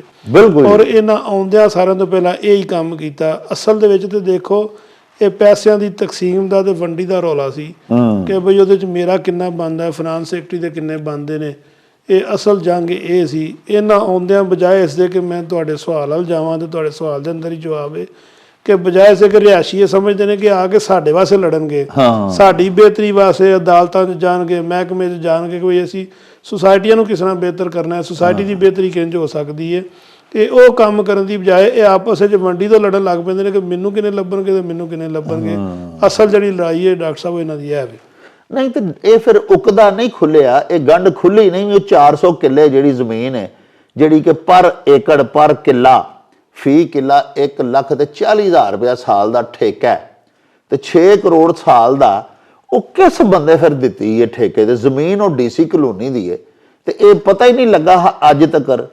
ਇੱਕ ਦੂਜੇ ਤੇ ਇਹ ਇਲਜ਼ਾਮ ਲਾਉਂਦੇ ਨੇ, ਲੇਕਿਨ ਰਿਸਪੌਂਸਿਬਿਲਿਟੀ ਕਿਸੇ ਇਦਾਰੇ ਨੇ, ਕਿਸੇ ਤਫਤੀਸ਼ੀ ਤਹਿਕੀਕੀ ਇਦਾਰੇ ਨੇ ਜਾਂ ਕੋਆਪਰੇਟਿਵ ਸੁਸਾਇਟੀ ਨੇ ਉਹ ਸਾਰੀ ਰਿਸਪੌਂਸਿਬਿਲਿਟੀ ਫਿਕਸ ਨਹੀਂ ਕੀਤੀ ਵੀ ਕਿਹੜਾ ਬੰਦਾ ਜਿਹੜਾ ਜਿਹਨੇ ਇਹ 400 ਕਿੱਲੇ ਠੇਕੇ ਤੇ ਦਿੱਤੀ ਤੇ ਜਿਹਦੇ ਖੀਸੇ ਜੋ ਠੇਕਾ ਜਾਣ ਡਿਆ। ਇਹ ਡਾਕਟਰ ਸਾਹਿਬ ਦੇਖੋ, ਹਰ ਇਲੈਕਸ਼ਨ ਔਰ ਹਰ ਉਮੀਦਵਾਰ ਦੇ ਪਿੱਛੇ ਵੱਡੀਆਂ ਪੋਸਟਾਂ ਦੇ ਪਿੱਛੇ ਇਨਵੈਸਟਰ ਹੁੰਦੇ ਨੇ। ਇਹਨਾਂ ਦੇ ਜਿਹੜੇ ਇਨਵੈਸਟਰਸ ਹਨ, ਇਹਨਾਂ ਭਾਗ ਇਹਨਾਂ ਦੀ ਤਕਸੀਮ ਉਹਨੇ ਪੂਰੀ ਕਰਾ ਦਿੱਤੀ ਹੈ। ਰਿਹਾਇਸ਼ੀ ਦੇ ਇਸ ਗੱਲ ਨੂੰ ਵੀ ਉਡੀਕਦੇ ਨੇ ਕਿ ਸਾਨੂੰ ਦੱਸਿਆ ਜਾਏ ਕਿ ਉਹ ਕਿੱਥੇ ਗਿਆ। ਅਗਰ ਦੋਵੇਂ ਕਹਿੰਦੇ ਹਨ ਕਿ ਉਹ ਚੋਰ ਹੈ ਤੇ ਇੱਕ ਕਹਿੰਦਾ ਸੀ ਉਹ ਚੋਰ ਹੈ, ਫਿਰ ਦੋਵਾਂ ਚੋਂ ਇੱਕ ਹੈ ਸੀ ਤੇ ਉਹ ਵਾਜ਼ਿਆ ਹੁੰਦਾ। ਉਹ ਬਜਾਏ ਇਸੇ ਕਿ ਮਾਮਲਾ ਕਲੀਅਰ ਹੁੰਦਾ, ਉਹ ਇਹਨਾਂ ਰਲ ਮਿਲ ਕੇ ਆਪਸ ਵਿੱਚ ਹੀ ਸੁਲ੍ਹਾ ਕਰਕੇ ਮਾਮਲਾ ਬਹਿ ਗਿਆ, ਆਪਸ ਵਿੱਚ ਹੀ ਬਹਿ ਕੇ ਮੁਕਾ ਲਿਆ ਕਿ ਬਈ ਉਹ ਦੇਖੋ ਸਾਨੂੰ ਤੇ ਇਹ ਜਵਾਬ ਚਾਹੀਦਾ ਕਿ ਫਿਰ ਉਹ ਕਿੱਥੇ ਗਏ ਨੇ ਪੈਸੇ। ਜਿਹੜਾ ਤੁਸੀਂ ਸਵਾਲ ਪੇ ਕਰ ਰਹੇ ਹੋ 6 ਕਰੋੜ ਕਿੱਥੇ ਗਿਆ, ਉਹ ਕਿਸੇ ਇੱਕ ਦੇ ਉੱਤੇ ਤੇ ਕਲੀਅਰ ਹੋਵੇ। ਉਹਦੇ ਵਾਸਤੇ ਰਜਿਸਟਰਾਰ ਨੇ ਇਹ ਉਹਦੀ ਕੋਰਟ 'ਚ ਕੇਸ ਲੱਗ ਗਿਆ ਵੇ। ਉਹਨਾਂ 13 ਤਰੀਕ ਨੂੰ ਜਿਹੜਾ ਵੇ ਸਾਰਿਆਂ ਨੂੰ ਉੱਥੇ ਬੁਲਾਇਆ ਕਿ ਉੱਥੇ ਆ ਕੇ ਸਾਨੂੰ ਦੱਸੋ ਕਿ ਜ਼ਮੀਨ ਕਿਉਂ ਠੇਕੇ 'ਤੇ ਦਿੱਤੀ ਗਈ ਹੈ, ਔਰ ਅਗਰ ਦਿੱਤੀ ਗਈ ਹੈ ਤਾਂ ਇਹਦਾ ਜਿਹੜਾ ਠੇਕਾ ਵੇ ਉਹ ਸੁਸਾਇਟੀ ਅਕਾਊਂਟ 'ਚ ਜਮ੍ਹਾਂ ਕਿਉਂ ਨਹੀਂ ਹੋਇਆ, ਉਹਦਾ ਗਵਾ ਕੇ ਸਬੂਤ ਦਿਓ। ਇਹ ਮਾਮਲਾ ਔਰ ਦੇਖੋ ਇਹ ਕਿੱਡੀ ਵੱਡੀ ਬਦਕਿਸਮਤੀ ਹੈ ਕਿ ਹਾਲੇ ਸਿਰਫ 4 ਮਹੀਨੇ ਹੋਏ ਨੇ ਇੰਤਜ਼ਾਮੀਆਂ ਨੂੰ ਬਣਿਆ, 3 ਸਾਲ ਇਹਨਾਂ ਗੁਜ਼ਾਰਨੇ ਨੇ ਤੇ ਚੌਥੇ ਮਹੀਨੇ ਸਭ ਤੋਂ ਪਹਿਲਾਂ ਕੇਸ ਹੀ ਇਹਨਾਂ ਦੀ ਕਰਪਸ਼ਨ ਦਾ ਲੱਗਾ ਕਿ ਉਹ ਦੱਸੋ ਆ ਕੇ 6 ਕਰੋੜ ਕਿੱਥੇ ਗਿਆ। ਤੇ ਉਹ 6 ਕਰੋੜ ਜਿਹੜਾ ਨਾ ਸਰ, ਉਹ ਇੱਕੋ ਸਾਲ ਦਾ ਜਾਂ ਕਈ ਸਾਲਾਂ ਤੋਂ ਇਹਨਾਂ ਠੇਕਾ ਦਿੱਤਾ ਹੈ? ਨਹੀਂ, ਉਹ ਇੱਕੋ ਸਾਲ ਦਾ। ਇਹ ਤੇ ਹੁਣ ਇਹਨਾਂ ਆ ਕੇ ਸ਼ੁਰੂ ਕੀਤਾ, ਇਸ ਤੋਂ ਪਹਿਲਾਂ ਵੀ ਮਾਮਲਾ ਤੇ ਇਹੀ ਚੱਲਦਾ ਸੀ। ਐਕਸਟੈਂਸ਼ਨ 3 ਜਿਹੜੀ ਹੈ ਉਹ ਸਾਨੂੰ ਉਹਨੂੰ ਹਰ ਸਾਲ ਠੇਕੇ ਤੇ ਦਿੱਤੀ ਜਾਂਦੀ ਹੈ, ਲੇਕਿਨ ਉਹ ਜ਼ਾਹਿਰ ਹੈ ਠੇਕਾ ਤੇ ਡਾਕਟਰ ਸਾਹਿਬ ਉਸੇ ਬੰਦੇ ਦੇ ਨਾ ਜਿਹੜੇ ਬਰਸੇ ਇਕਤਦਾਰ ਬੈਠੇ ਆ, ਉਹਦੇ ਵਿੱਚ ਕੰਟਰੋਲ ਔਰ ਹੈੱਡ 2 ਹੀ ਸੀਟਾਂ ਦੇ ਕੋਲ ਹੁੰਦਾ, ਇੱਕ ਸਦਰ ਔਰ ਇੱਕ ਸੈਕਟਰੀ। ਜਿਹੜਾ ਇਹ ਦੋਵੇਂ ਜਵਾਬ ਦੇ ਹੁੰਦੇ ਨੇ, ਇਹਨਾਂ ਦੇ ਕੋਲ ਹੀ ਉਹਦਾ ਕੰਟਰੋਲ ਹੁੰਦਾ। ਅੱਛਾ ਡਾਕਟਰ ਸਾਹਿਬ, ਇਹ ਤੁਸੀਂ ਫਰਮਾਇਆ ਕਿ ਉਹਦੇ ਕੋਲ ਕੇਸ ਲੱਗ ਗਿਆ, ਕੋਆਪਰੇਟਿਵ ਸੁਸਾਇਟੀ ਦੇ ਜਿਹੜੇ ਰਜਿਸਟਰਾਰ ਸਾਹਿਬ ਨੇ ਉਹਨਾਂ ਦੇ ਕੋਲ ਕੇਸ ਲੱਗ ਗਿਆ, ਤੇ ਉਹਨਾਂ ਕੋਲ ਤੇ ਪੁਰਾਣੇ ਵੀ ਇਸ ਡੀਸੀ ਕਲੋਨੀ ਦੇ ਬਹੁਤ ਸਾਰੇ ਕੇਸਿਸ ਲੱਗੇ ਸਨ ਤੇ ਉਹਨਾਂ ਕੋਈ ਨਤੀਜਾ ਤਾਂ ਕਦੇ ਵੀ ਨਹੀਂ, ਕੋਈ ਨਤੀਜਾ ਖੇਜ਼ ਸਾਬਤ ਹੋਇਆ ਹੀ ਕੋਈ ਨਹੀਂ ਸੀ, ਕੋਈ ਉਹਦਾ ਰਿਜ਼ਲਟ ਤਾਂ ਨਹੀਂ ਨਿਕਲਿਆ। ਕੋਈ ਕਰਪਟ ਜਿਹੜੇ ਲੋਕ ਸਨ, ਜਿਹੜਾ ਉਹਨਾਂ ਨੇ ਕੋਈ ਰੁਪਈਆ ਪੈਸਾ ਖਾਧਾ ਸੀ, ਸੱਜੇ ਖੱਬੇ ਕੀਤਾ ਸੀ, ਉਹ ਵਾਪਸ ਲੈ ਕੇ ਤੇ ਰਜਿਸਟਰਾਰ ਸਾਹਿਬ ਨੇ ਅੱਜ ਤੱਕ ਡੀਸੀ ਕਲੋਨੀ ਨੂੰ ਦਿੱਤਾ ਤੇ ਨਹੀਂ ਰਿਹਾਇਸ਼ੀਆਂ ਦਾ ਪੈਸਾ। ਡਾਕਟਰ ਸਾਹਿਬ, ਮੈਂ ਇੱਕ ਕੇਸ ਤੁਸੀਂ ਬੜਾ ਅੱਛਾ ਇੱਕ ਪੁਆਇੰਟ ਉਠਾਇਆ ਕਿ ਮੈਂ ਇਸ ਤੋਂ ਪਹਿਲਾਂ ਕੇਸ ਰਜਿਸਟਰਾਰ ਆਫਿਸ ਵਿੱਚ ਕੀਤਾ, ਉੱਥੋਂ ਸੈਕਟਰੀ ਕੋਲ ਗਿਆ, ਸੈਕਟਰੀ ਦੇ ਕੋਲੋਂ ਹਾਈ ਕੋਰਟ ਗਿਆ, ਫਿਰ ਹਾਈ ਕੋਰਟ ਦੇ ਆਰਡਰ ਦੇ ਉੱਤੇ ਸੈਕਟਰੀ ਕੋਆਪਰੇਟਿਵ ਨੇ ਇਹ ਆਰਡਰ ਕੀਤਾ ਕਿ ਇਹਨਾਂ ਦੀ ਇਨਕੁਆਇਰੀ ਕਰੋ। ਇਨਕੁਆਇਰੀ ਦੇ ਵਿੱਚ 1 ਅਰਬ 31 ਕਰੋੜ ਜਿਹੜੀ ਹੈ ਉਹ ਬਕਾਇਦਾ ਕਰਪਸ਼ਨ ਸਾਬਤ ਹੋਈ, ਔਰ ਉਹਦੇ ਵਿੱਚ ਉਸ ਇਨਕੁਆਇਰੀ 'ਚ ਉਹਨੇ ਲਿਖਿਆ ਕਿ ਮੈਂ ਜਿੰਨਾ ਰਿਕਾਰਡ ਦਫ਼ਤਰ ਕੋਲੋਂ ਮੰਗਿਆ ਉਹਨਾਂ ਇਹਨਾਂ ਮੈਨੂੰ ਰਿਕਾਰਡ ਦਿੱਤਾ ਨਹੀਂ, ਲੇਕਿਨ ਜਿਹੜਾ ਇਹਨਾਂ ਮੈਨੂੰ ਦਿੱਤਾ ਉਹਦੇ ਮੁਤਾਬਕ 1 ਅਰਬ ਤੇ 31 ਕਰੋੜ ਦੀ ਕਰਪਸ਼ਨ ਹੈ। ਸਾਡਾ ਤਾਂ ਮੁਤਾਲਬਾ ਹੀ ਹਾਈ ਕੋਰਟ 'ਚ ਔਰ ਮਹਿਕਮੇ ਦੇ ਕੋਲੋਂ ਇਹ ਹੀ ਰਿਹਾ ਕਿ ਜਿਹੜੇ ਬੰਦੇ ਪਹਿਲੇ ਹੀ 1 ਅਰਬ 31 ਕਰੋੜ ਦੇ ਕਰਪਟ ਸਾਬਤਸ਼ੁਦਾ ਨੇ ਉਹਨਾਂ ਦੇ ਖਿਲਾਫ ਇਨਕੁਆਇਰੀ ਮੌਜੂਦ ਹੈ ਔਰ ਉਹ ਦੁਬਾਰਾ ਫਿਰ ਇਲੈਕਸ਼ਨ 'ਤੇ ਲੜਦੇ ਨੇ। ਜਿਹੜਾ ਤੁਹਾਡਾ ਸਵਾਲ ਕਿ ਬਈ ਰਜਿਸਟਰਾਰ ਨੇ ਦਿਲਾਇਆ ਕਿਉਂ ਨਹੀਂ, ਸਾਡੀ ਦੇਖੋ ਇਹ ਹੀ ਪਾਕਿਸਤਾਨ ਦੇ ਅੰਦਰ ਬਦਕਿਸਮਤੀ ਵੀ ਹੈ ਕਿ ਜਿਹੜੇ ਮਹਿਕਮੇ ਨੇ, ਅਦਾਰੇ ਨੇ, ਜਿਹੜਾ ਬਰਸਰੇ ਇਕਤਦਾਰ ਬੈਠਾ ਹੁੰਦਾ ਉਹਦੇ ਕੋਲ ਮਹਿਕਮੇ ਨੂੰ ਦੇਣ ਵਾਸਤੇ ਪਲਾਟ ਹੁੰਦੇ ਨੇ। ਜਿਹੜੇ ਅਸੀਂ ਲੋਕ ਐਪਲੀਕੈਂਟ ਹੁੰਦੇ ਹਾਂ, ਅਸੀਂ ਤਾਂ ਬੜੀ ਮੁਸ਼ਕਲ ਆਪਣੇ ਮਾਮਲਾਤ ਦੇ ਵਿੱਚੋਂ ਆਪਣੀ ਕਮਾਈ ਦੇ ਵਿੱਚੋਂ ਵਕੀਲ ਦੀ ਫੀਸ ਦੇ ਸਕਦੇ ਹਾਂ, ਕਿਸੇ ਨੂੰ ਦਰਖਾਸਤ ਦੇ ਸਕਦੇ ਹਾਂ, ਕਰਪਸ਼ਨ ਦੀ ਨਿਸ਼ਾਨਦੇਹੀ ਕਰ ਸਕਦੇ ਹਾਂ। ਅਸੀਂ ਪਲਾਟ ਦੇ ਕੇ ਉਹਦੇ 'ਤੇ ਫੈਸਲਾ ਨਹੀਂ ਕਰਾ ਸਕਦੇ, ਲੇਕਿਨ ਇਹ ਲੋਕ ਉਹਨਾਂ ਨੂੰ ਪਲਾਟ ਦੇ ਕੇ ਕਰੋੜਾਂ ਦੀਆਂ ਡੀਲਾਂ ਕਰਕੇ ਫਾਈਲਾਂ ਜਿਹੜੀਆਂ ਨੇ ਛੁਪਾ ਦਿੰਦੇ ਨੇ। ਲੇਕਿਨ ਇਨਸ਼ਾ ਅੱਲਾਹ ਤਾਲਾ ਅਸੀਂ ਉਹਨੂੰ ਕੇਸ ਨੂੰ ਫਾਲੋ ਪੇ ਕਰਨੇ ਆ। ਹਾਈ ਕੋਰਟ ਵਿੱਚ ਵੀ ਕੇਸ ਲੱਗਿਆ, ਨੈਬ ਵਿੱਚ ਵੀ ਇਹ ਮੌਜੂਦ ਹੈ ਕਿ ਇੱਕ ਨਾ ਇੱਕ ਦਿਨ ਜਿਹੜਾ ਇਹ ਡਾਕਟਰ ਸਾਹਿਬ ਇਹਨਾਂ ਨੂੰ ਇਹਦਾ ਹਿਸਾਬ ਦੇਣਾ ਪਵੇਗਾ, ਔਰ ਇਹ ਇਨਸ਼ਾ ਅੱਲਾਹ ਤਾਲਾ ਇੱਕ ਕਨਫਰਮ ਤੋਂ ਪਹਿਲੇ ਹੀ ਆਇਆ ਕਿ ਇਹਨਾਂ ਦੇ ਉੱਤੇ ਲਾਇਬਿਲਿਟੀ ਫਿਕਸ ਹੈ। ਵਾਹ, ਹੁਣ ਸਿਰਫ ਫਰਦੇ ਜੁਰਮ ਆਇਦ ਹੋਣਾ ਵੇ। ਡਾਕਟਰ ਸਾਹਿਬ 1 ਅਰਬ ਤੇ 31 ਕਰੋੜ ਰੁਪਏ ਦੀ ਤੁਸੀਂ ਦੱਸਿਆ ਕਿ ਡਿਸਕਵਰ ਹੋਈ ਕਰਪਸ਼ਨ, ਹਾਈ ਕੋਰਟ ਤੱਕ ਅਗਰ ਤੁਸੀਂ ਫਰਮਾਇਆ ਕੇਸ ਵੀ ਗਿਆ, ਤੇ ਕੋਈ ਇਦਾਰਾ ਇਹ ਏਡੇ ਤਾਕਤਵਰ ਨੇ ਕਰਪਟ ਲੋਕ ਕਿ ਕਿਸੇ ਇਦਾਰੇ ਜਿਹੜੇ ਨੇ ਉਹ ਕਿਸੇ ਨੇ ਵੀ ਇਹਨਾਂ ਨੂੰ ਫੜਿਆ ਨਹੀਂ, ਕਿਸੇ ਨੇ ਇਹਨਾਂ ਕੋਲੋਂ ਪੁੱਛਿਆ ਨਹੀਂ, ਇਹਨਾਂ ਦਾ ਮੁਹਾਸਬਾ ਨਹੀਂ ਕੀਤਾ, ਇਹਨਾਂ ਨੂੰ ਕੋਈ ਸਜ਼ਾ ਹੀ ਨਹੀਂ ਮਿਲੀ। 1 ਅਰਬ ਤੇ 31 ਕਰੋੜ ਦਾ ਤੁਸੀਂ ਫਰਮਾ ਰਹੇ ਹੋ ਕਰਪਸ਼ਨ ਹੈ। ਇਹ ਡਾਕਟਰ ਸਾਹਿਬ ਕੇਸ ਬਕਾਇਦਾ ਐਂਟੀ ਕਰਪਸ਼ਨ ਵਿੱਚ ਵੀ ਚੱਲਿਆ, ਉਹਦੇ ਵਿੱਚ ਵੀ ਐਪਲੀਕੈਂਟ ਮੈਂ ਸਾਂ। ਮੈਂ 1.5 ਸਾਲ ਐਂਟੀ ਕਰਪਸ਼ਨ ਦੇ ਦਫ਼ਤਰ ਜਾਂਦਾ ਰਿਹਾ, ਲੇਕਿਨ ਹਮੇਸ਼ਾ ਹੁੰਦਾ ਇਹ ਹੀ ਸੀ ਕਿ ਇਹ ਹੈਵੀ ਅਮਾਉਂਟ ਦੇ ਕੇ ਉਹ ਲੰਮੀਆਂ ਤਰੀਹਾਂ ਔਰ ਕੇਸ ਉਹ ਇੰਨਾ ਲਟਕ ਜਾਂਦਾ ਵੇ, ਉਹ ਐਂਟੀ ਕਰਪਸ਼ਨ ਨੇ ਵੀ ਅੱਜ ਤੱਕ ਇਹਨਾਂ ਨੂੰ ਕਲੀਅਰ ਨਹੀਂ ਕੀਤਾ ਕਿਉਂਕਿ ਉਹ ਲਾਇਬਿਲਿਟੀ ਫਿਕਸ ਹੈ। ਉਹ ਜਿਹੜਾ 1 ਅਰਬ 31 ਕਰੋੜ ਹੈ ਉਹ ਇਹਨਾਂ ਦੀ ਕਵਰਾਂ ਤੱਕ ਇਹਨਾਂ ਦੇ ਨਾਲ ਜਾਣਾ ਹੈ, ਇਸ ਵਾਸਤੇ ਕਿ ਇਹਨਾਂ ਖੁਦ ਜੋ ਇਹਨਾਂ ਡਾਕੂਮੈਂਟ ਮੰਗਿਆ ਇਹਨਾਂ ਦਿੱਤਾ ਹੈ। ਉਹਨੇ ਲਿਖਿਆ ਕਿ ਇਹਨਾਂ ਮੈਨੂੰ ਪੂਰੇ ਡਾਕੂਮੈਂਟ ਨਹੀਂ ਦਿੱਤੇ, ਜਿਹੜੇ ਦਿੱਤੇ ਨੇ ਉਹਦੇ ਮੁਤਾਬਕ ਇਹ ਵੇ, ਇਹਨਾਂ ਦੇ ਸਾਈਨਾਂ ਦੇ ਨਾਲ ਉਹ ਸਾਬਤਸ਼ੁਦਾ ਵੇ ਕਿ 1 ਅਰਬ 31 ਕਰੋੜ ਦੀ ਇਹਨਾਂ ਕਰਪਸ਼ਨ ਕੀਤੀ ਹੈ। ਉਹ ਇਹਨਾਂ ਦੇ ਉੱਤੇ ਇਲਜ਼ਾਮ ਨਹੀਂ, ਉਹ ਇਹਨਾਂ ਦੇ ਸਾਈਨਾਂ ਦੇ ਮੁਤਾਬਕ ਉਹ ਕੈਲਕੂਲੇਸ਼ਨ ਹੈ ਪੂਰੀ। ਯਾਨੀ ਇਹਨਾਂ ਆਪ ਜਿਹੜੀਆਂ ਡਾਕੂਮੈਂਟਸ ਔਰ ਦਸਤਾਵੇਜ਼ਾਤ ਦਿੱਤੀਆਂ ਨੇ ਉਹਨਾਂ ਦੇ ਮੁਤਾਬਕ ਪ੍ਰੂਵਡ ਇਹ ਮੁਜਰਮ ਹੈ, ਕਨਫਰਮ ਹੈ ਇਹਨਾਂ ਦੇ ਸਾਈਨਾਂ ਦੇ ਨਾਲ ਜੀ, ਇਹਨਾਂ ਦੇ ਸਾਈਨਾਂ ਦੇ ਨਾਲ। ਇਹ ਕਿਹੜੀ ਰਜੀਮ ਸੀ, ਉਹ ਕਿਹੜੇ ਬੰਦੇ ਸਨ ਵਿੱਚ ਮੁਲਵਸ ਜਿਨ੍ਹਾਂ ਨੇ? ਉਹਦੇ ਚ ਅਮਜਦ ਭੱਟ ਸਾਹਿਬ ਸਦਰ ਸਨ ਔਰ ਵਿਕਾਸ ਖੋਖਰ ਜਿਹੜਾ ਵੇ ਉਹ ਇਹਦੇ ਵਿੱਚ ਜਨਰਲ ਸੈਕਟਰੀ ਸੀ, ਔਰ ਜ਼ੁਲਫਕਾਰ ਚੀਮਾ ਉਹ ਲੈਂਡ ਕਮੇਟੀ ਦਾ ਕਨਵੀਨਰ ਸੀ, ਔਰ ਸ਼ਾਹਜਹਾਨ ਵੜੈਚ ਜਿਹੜਾ ਕਿ ਫਾਈਨਾਂਸ ਸੈਕਟਰੀ ਸੀ, ਫਾਈਨਾਂਸ ਦੇ ਮਾਮਲੇ ਦੇ। ਇਹ 4 ਬੰਦੇ ਉਹਦੇ ਇਹਨਾਂ ਦੇ ਉੱਤੇ ਲਾਇਬਿਲਿਟੀ ਉਹ ਫਿਕਸ ਹੋਈ ਹੈ। ਉਹਦੇ ਤੋਂ ਕੋਈ ਵੀ ਨਾ, ਇਹਨਾਂ ਬੜੀ ਦਫਾ ਕੋਸ਼ਿਸ਼ ਕੀਤੀ ਕਿ ਅਸੀਂ ਕਿਸੇ ਤਰੀਕੇ ਨੂੰ ਖਤਮ ਕਰ ਲਈਏ, ਉਹ ਨਾ ਖਤਮ ਹੋ ਸਕਦੀ ਹੈ, ਨਾ ਅਜ ਤੱਕ ਹੋਈ ਹੈ। ਠੀਕ। ਤੇ ਇਹ ਜਦੋਂ ਆਪਣਾ ਅਮਜਦ ਸਲੀਮ ਭੱਟ ਸਾਹਿਬ ਪਹਿਲੇ ਸਦਰ ਸਨ ਤੇ ਵਿਕਾਸ ਖੋਖਰ ਜਨਰਲ ਸੈਕਟਰੀ ਸੀ, ਉਦੋਂ ਪਹਿਲੇ ਤੇ ਇਹਨਾਂ ਦੀ ਆਪਸ ਚ ਬਣਦੀ ਹੀ ਨਹੀਂ ਸੀ, ਬੜੀ ਲੜਾਈ ਸੀ ਇਹਨਾਂ ਦੀ। ਪਹਿਲੇ 6 ਮਹੀਨੇ ਇਹਨਾਂ ਦਾ ਡਾਕਟਰ ਸਾਹਿਬ ਇਸ ਤਰ੍ਹਾਂ ਹੀ ਚੱਲਦਾ ਰਿਹਾ ਕਿ ਆਪਸ ਵਿੱਚ ਇਹਨਾਂ ਦੀ ਲੜਾਈ ਪੜਾਈ ਚੱਲਦੀ ਰਹੀ ਹੈ। ਲੇਕਿਨ ਜਦੋਂ ਫਿਰ ਉਹੀ ਗੱਲ ਹੈ ਕਿ ਜਿਨ੍ਹਾਂ ਲੋਕਾਂ ਇਲੈਕਸ਼ਨ ਦੇ ਉੱਤੇ ਪੈਸਾ ਲਾਇਆ ਹੁੰਦਾ, ਜਿਨ੍ਹਾਂ ਨਾਲ ਮਫਾਦਾਤ ਲੈਣੇ ਹੁੰਦੇ ਨੇ, ਉਹਨਾਂ ਵਿੱਚ ਬੈਠ ਮਿਲ ਕੇ ਤੇ ਇਹਨਾਂ ਨੂੰ ਉਹ ਇਕੱਠਿਆਂ ਭਾਗ ਕੇ ਇੱਕੋ ਰਸਤੇ ਤੇ ਚਲਾ ਦਿੱਤਾ ਕਿ ਬਈ ਤੁਸੀਂ ਅਸਲ ਕੰਮ ਇਹੀ ਕਰਨਾ। ਉਹ ਜਦੋਂ ਬੰਦੇ ਦੇ ਦਿਮਾਗ 'ਚ ਇਹ ਗੱਲ ਆ ਜਾਂਦੀ ਹੈ, ਸਦਰ ਨੂੰ ਪਤਾ ਲੱਗ ਜਾਂਦਾ ਕਿ ਮੈਂ ਬਗੈਰ ਸੈਕਟਰੀ ਤੋਂ ਨਹੀਂ ਖਾ ਸਕਦਾ, ਸੈਕਟਰੀ ਨੂੰ ਪਤਾ ਲੱਗ ਜਾਂਦਾ ਮੈਂ ਬਗੈਰ ਸਦਰ ਤੋਂ ਨਹੀਂ ਖਾ ਸਕਦਾ। ਤੇ ਇਹ ਹੁਣ ਮੌਜੂਦਾ ਜਿਹੜੇ ਜਨਰਲ ਸੈਕਟਰੀ ਸਾਹਿਬ ਨੇ ਮੁਅੱਜ਼ਮ ਅਲੀ ਤੁਦਰਾ, ਉਹਨਾਂ ਦੀ ਵੀ ਸੁਣਿਆ ਮੌਜੂਦਾ ਸਦਰ ਸਾਹਿਬ ਦੇ ਨਾਲ ਬੜੀ ਸਖਤ ਲੜਾਈ ਹੈ, ਇਹ ਹੁਣ ਕੀ ਵਜੂਹਾਤ ਨੇ? ਉਹ ਦੇਖੋ ਉਹਦੇ ਵਿੱਚ ਵੀ ਇਹ ਜ਼ਮੀਨਾਂ ਦੇ ਮਾਮਲਾਤ ਨੇ, ਔਰ ਚੂੰਕਿ ਇਹਨਾਂ ਦੇ ਪੁਰਾਣੇ ਵੀ ਮਾਮਲਾਤ ਹੈ ਨੇ ਫਾਊਂਡਰ ਗਰੁੱਪ ਦੇ ਜਿਹਨੂੰ ਉਹ ਕਲੀਅਰ ਕਰਨਾ ਚਾਹੁੰਦੇ ਨੇ, ਔਰ ਇਹ ਚੂੰਕਿ ਵਕੀਲ ਹੈ, ਇਹ ਪੜ੍ਹੇ ਲਿਖੇ ਨੇ ਸੈਕਟਰੀ, ਔਰ ਇਹ ਫਿਲਹਾਲ ਤੇ ਹਾਲੇ ਤੱਕ ਐਸੇ ਕਿਸੇ ਮਾਮਲੇ 'ਚ ਖੁਦ ਇਨਵਾਲਵ ਨਹੀਂ ਹੈ, ਔਰ ਨਾ ਹੀ ਇਹ ਕੋਈ ਚਾਹੁੰਦੇ ਨੇ ਕਿ ਮੈਂ ਕਿਸੇ ਨੂੰ ਇਹ ਮੇਰੀ ਮੌਜੂਦਗੀ ਦੇ ਵਿੱਚ ਜਾਂ ਮੈਂ ਆਪਣੇ ਸਾਈਨਾਂ ਦੇ ਨਾਲ ਕਿਸੇ ਨੂੰ ਕਲੀਅਰ ਕਰਾਂ। ਇਹ ਐਸਾ ਕੋਈ ਸਟੈਪ ਨਹੀਂ ਲੈ ਰਹੇ, ਔਰ ਨਾ ਐਸਾ ਕੋਈ ਮਾਮਲਾ ਐਸਾ ਨਜ਼ਰ ਆ ਰਿਹਾ ਕਿ ਜਿਹੜਾ ਅਸੀਂ ਇਹਨਾਂ ਦੇ ਉੱਤੇ ਕੋਈ ਉਂਗਲੀ ਉਠਾਈਏ ਜਾਂ ਇਹਨਾਂ ਦੇ ਉੱਤੇ ਇੱਕ ਬਲੇਮ ਕਰੀਏ ਕਿ ਬਈ ਇਹ ਕਰਪਸ਼ਨ ਕਰ ਰਹੇ ਨੇ। ਲੇਕਿਨ ਅਸਲ ਇਸ਼ੂ ਤਾਂ ਇਹ ਕਿ ਸਾਨੂੰ ਸਾਡੇ ਵਾਸਤੇ ਜਿਸ ਮਕਸਦ ਵਾਸਤੇ ਅਸਾਂ ਇਹਨਾਂ ਨੂੰ ਬਣਾਇਆ ਉਹਨਾਂ ਨੂੰ ਹਾਸਲ ਕੁਛ ਨਹੀਂ ਹੋ ਰਿਹਾ। ਜਿਸ ਮਕਸਦ ਵਾਸਤੇ ਲੋਕਾਂ 3 ਦੇ ਵਿੱਚ ਇਨਵੈਸਟਮੈਂਟ ਕੀਤੀ, ਦੇਖੋ ਤੁਸਾਂ ਕੀਤੀ, ਮੈਂ ਕੀਤੀ, ਮੇਰੇ ਅਜ਼ੀਜ਼ੋ ਕੁਰਬਾਨ ਨੇ ਉੱਥੇ ਪਲਾਟ ਲਿਆ, ਅਸਾਂ ਲੋਕਾਂ ਸੋਚਿਆ ਕਿ ਸਾਡੇ ਬੱਚੇ ਉੱਥੇ ਘਰ ਬਣਾਉਣਗੇ। ਉਹ ਇੱਕ ਗੱਲ ਡਾਰ ਸਾਹਿਬ ਤੁਹਾਡੀ ਗੱਲ ਕੱਟਣੀ ਆਉਂਦੀ ਹੈ, ਦੱਸੋ ਕਿ ਫੇਜ਼ 3 ਜਿਹੜਾ ਹੈ ਇਹਦਾ ਡੀਸੀ ਕਲੋਨੀ ਦਾ, ਉਹ ਹੈ ਵੀ ਹੈ ਕਿ ਹੈ ਹੀ ਕੋਈ ਨਹੀਂ? ਕਈ ਲੋਕ ਤੇ ਅਫਵਾਹਾਂ ਛੱਡਦੇ ਨੇ ਜੀ ਕਿ ਕੋਈ ਹੈ ਹੀ ਨਹੀਂ, ਆਪਾਂ ਹੀ ਪੈਸਾ ਖਾ ਗਏ ਨੇ, ਕਿਧਰੇ ਐਗਜ਼ਿਸਟ ਹੀ ਨਹੀਂ ਕਰਦਾ।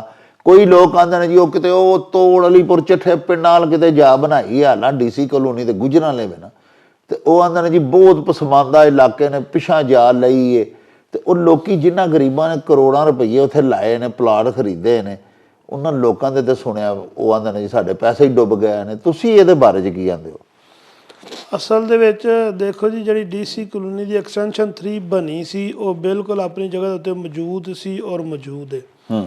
ਲੇਕਿਨ ਇਹਨਾਂ 2 ਟਨਿਓਰਾਂ ਨੇ ਜਿਹੜੀਆਂ ਇਹਨਾਂ ਜ਼ਮੀਨਾਂ ਖਰੀਦੀਆਂ ਨੇ, ਇਹਨਾਂ ਸਿਰਫ ਉਹਨੂੰ ਬਰਬਾਦ ਕਰਨ ਵਾਸਤੇ, ਉਹ ਆਪਣਾ ਸਿਰਫ ਇਹਨਾਂ ਮਾਲ ਬਣਾਉਣ ਵਾਸਤੇ, ਜਿਹੜਾ ਤੁਸੀਂ ਸਵਾਲ ਕੀਤਾ, ਇਹਨਾਂ 15-15 ਕਿਲੋਮੀਟਰ 16 ਕਿਲੋਮੀਟਰ ਦੂਰ ਜਿਹੜੀਆਂ ਕਿ ਤਾਂ ਕਿਆਮਤ ਡੀਸੀ ਕਲੋਨੀ ਦੀ 3 ਦਾ ਹਿੱਸਾ ਬਣ ਹੀ ਨਹੀਂ ਸਕਦੀਆਂ, ਇਹਨਾਂ ਉੱਥੇ ਪੈਲੀਆਂ ਲੈ ਕੇ ਤੇ ਸੁਸਾਇਟੀ ਦੀਆਂ ਫਾਈਲਾਂ ਬਣਾ ਕੇ ਵੇਚ ਛੜੀਆਂ ਨੇ।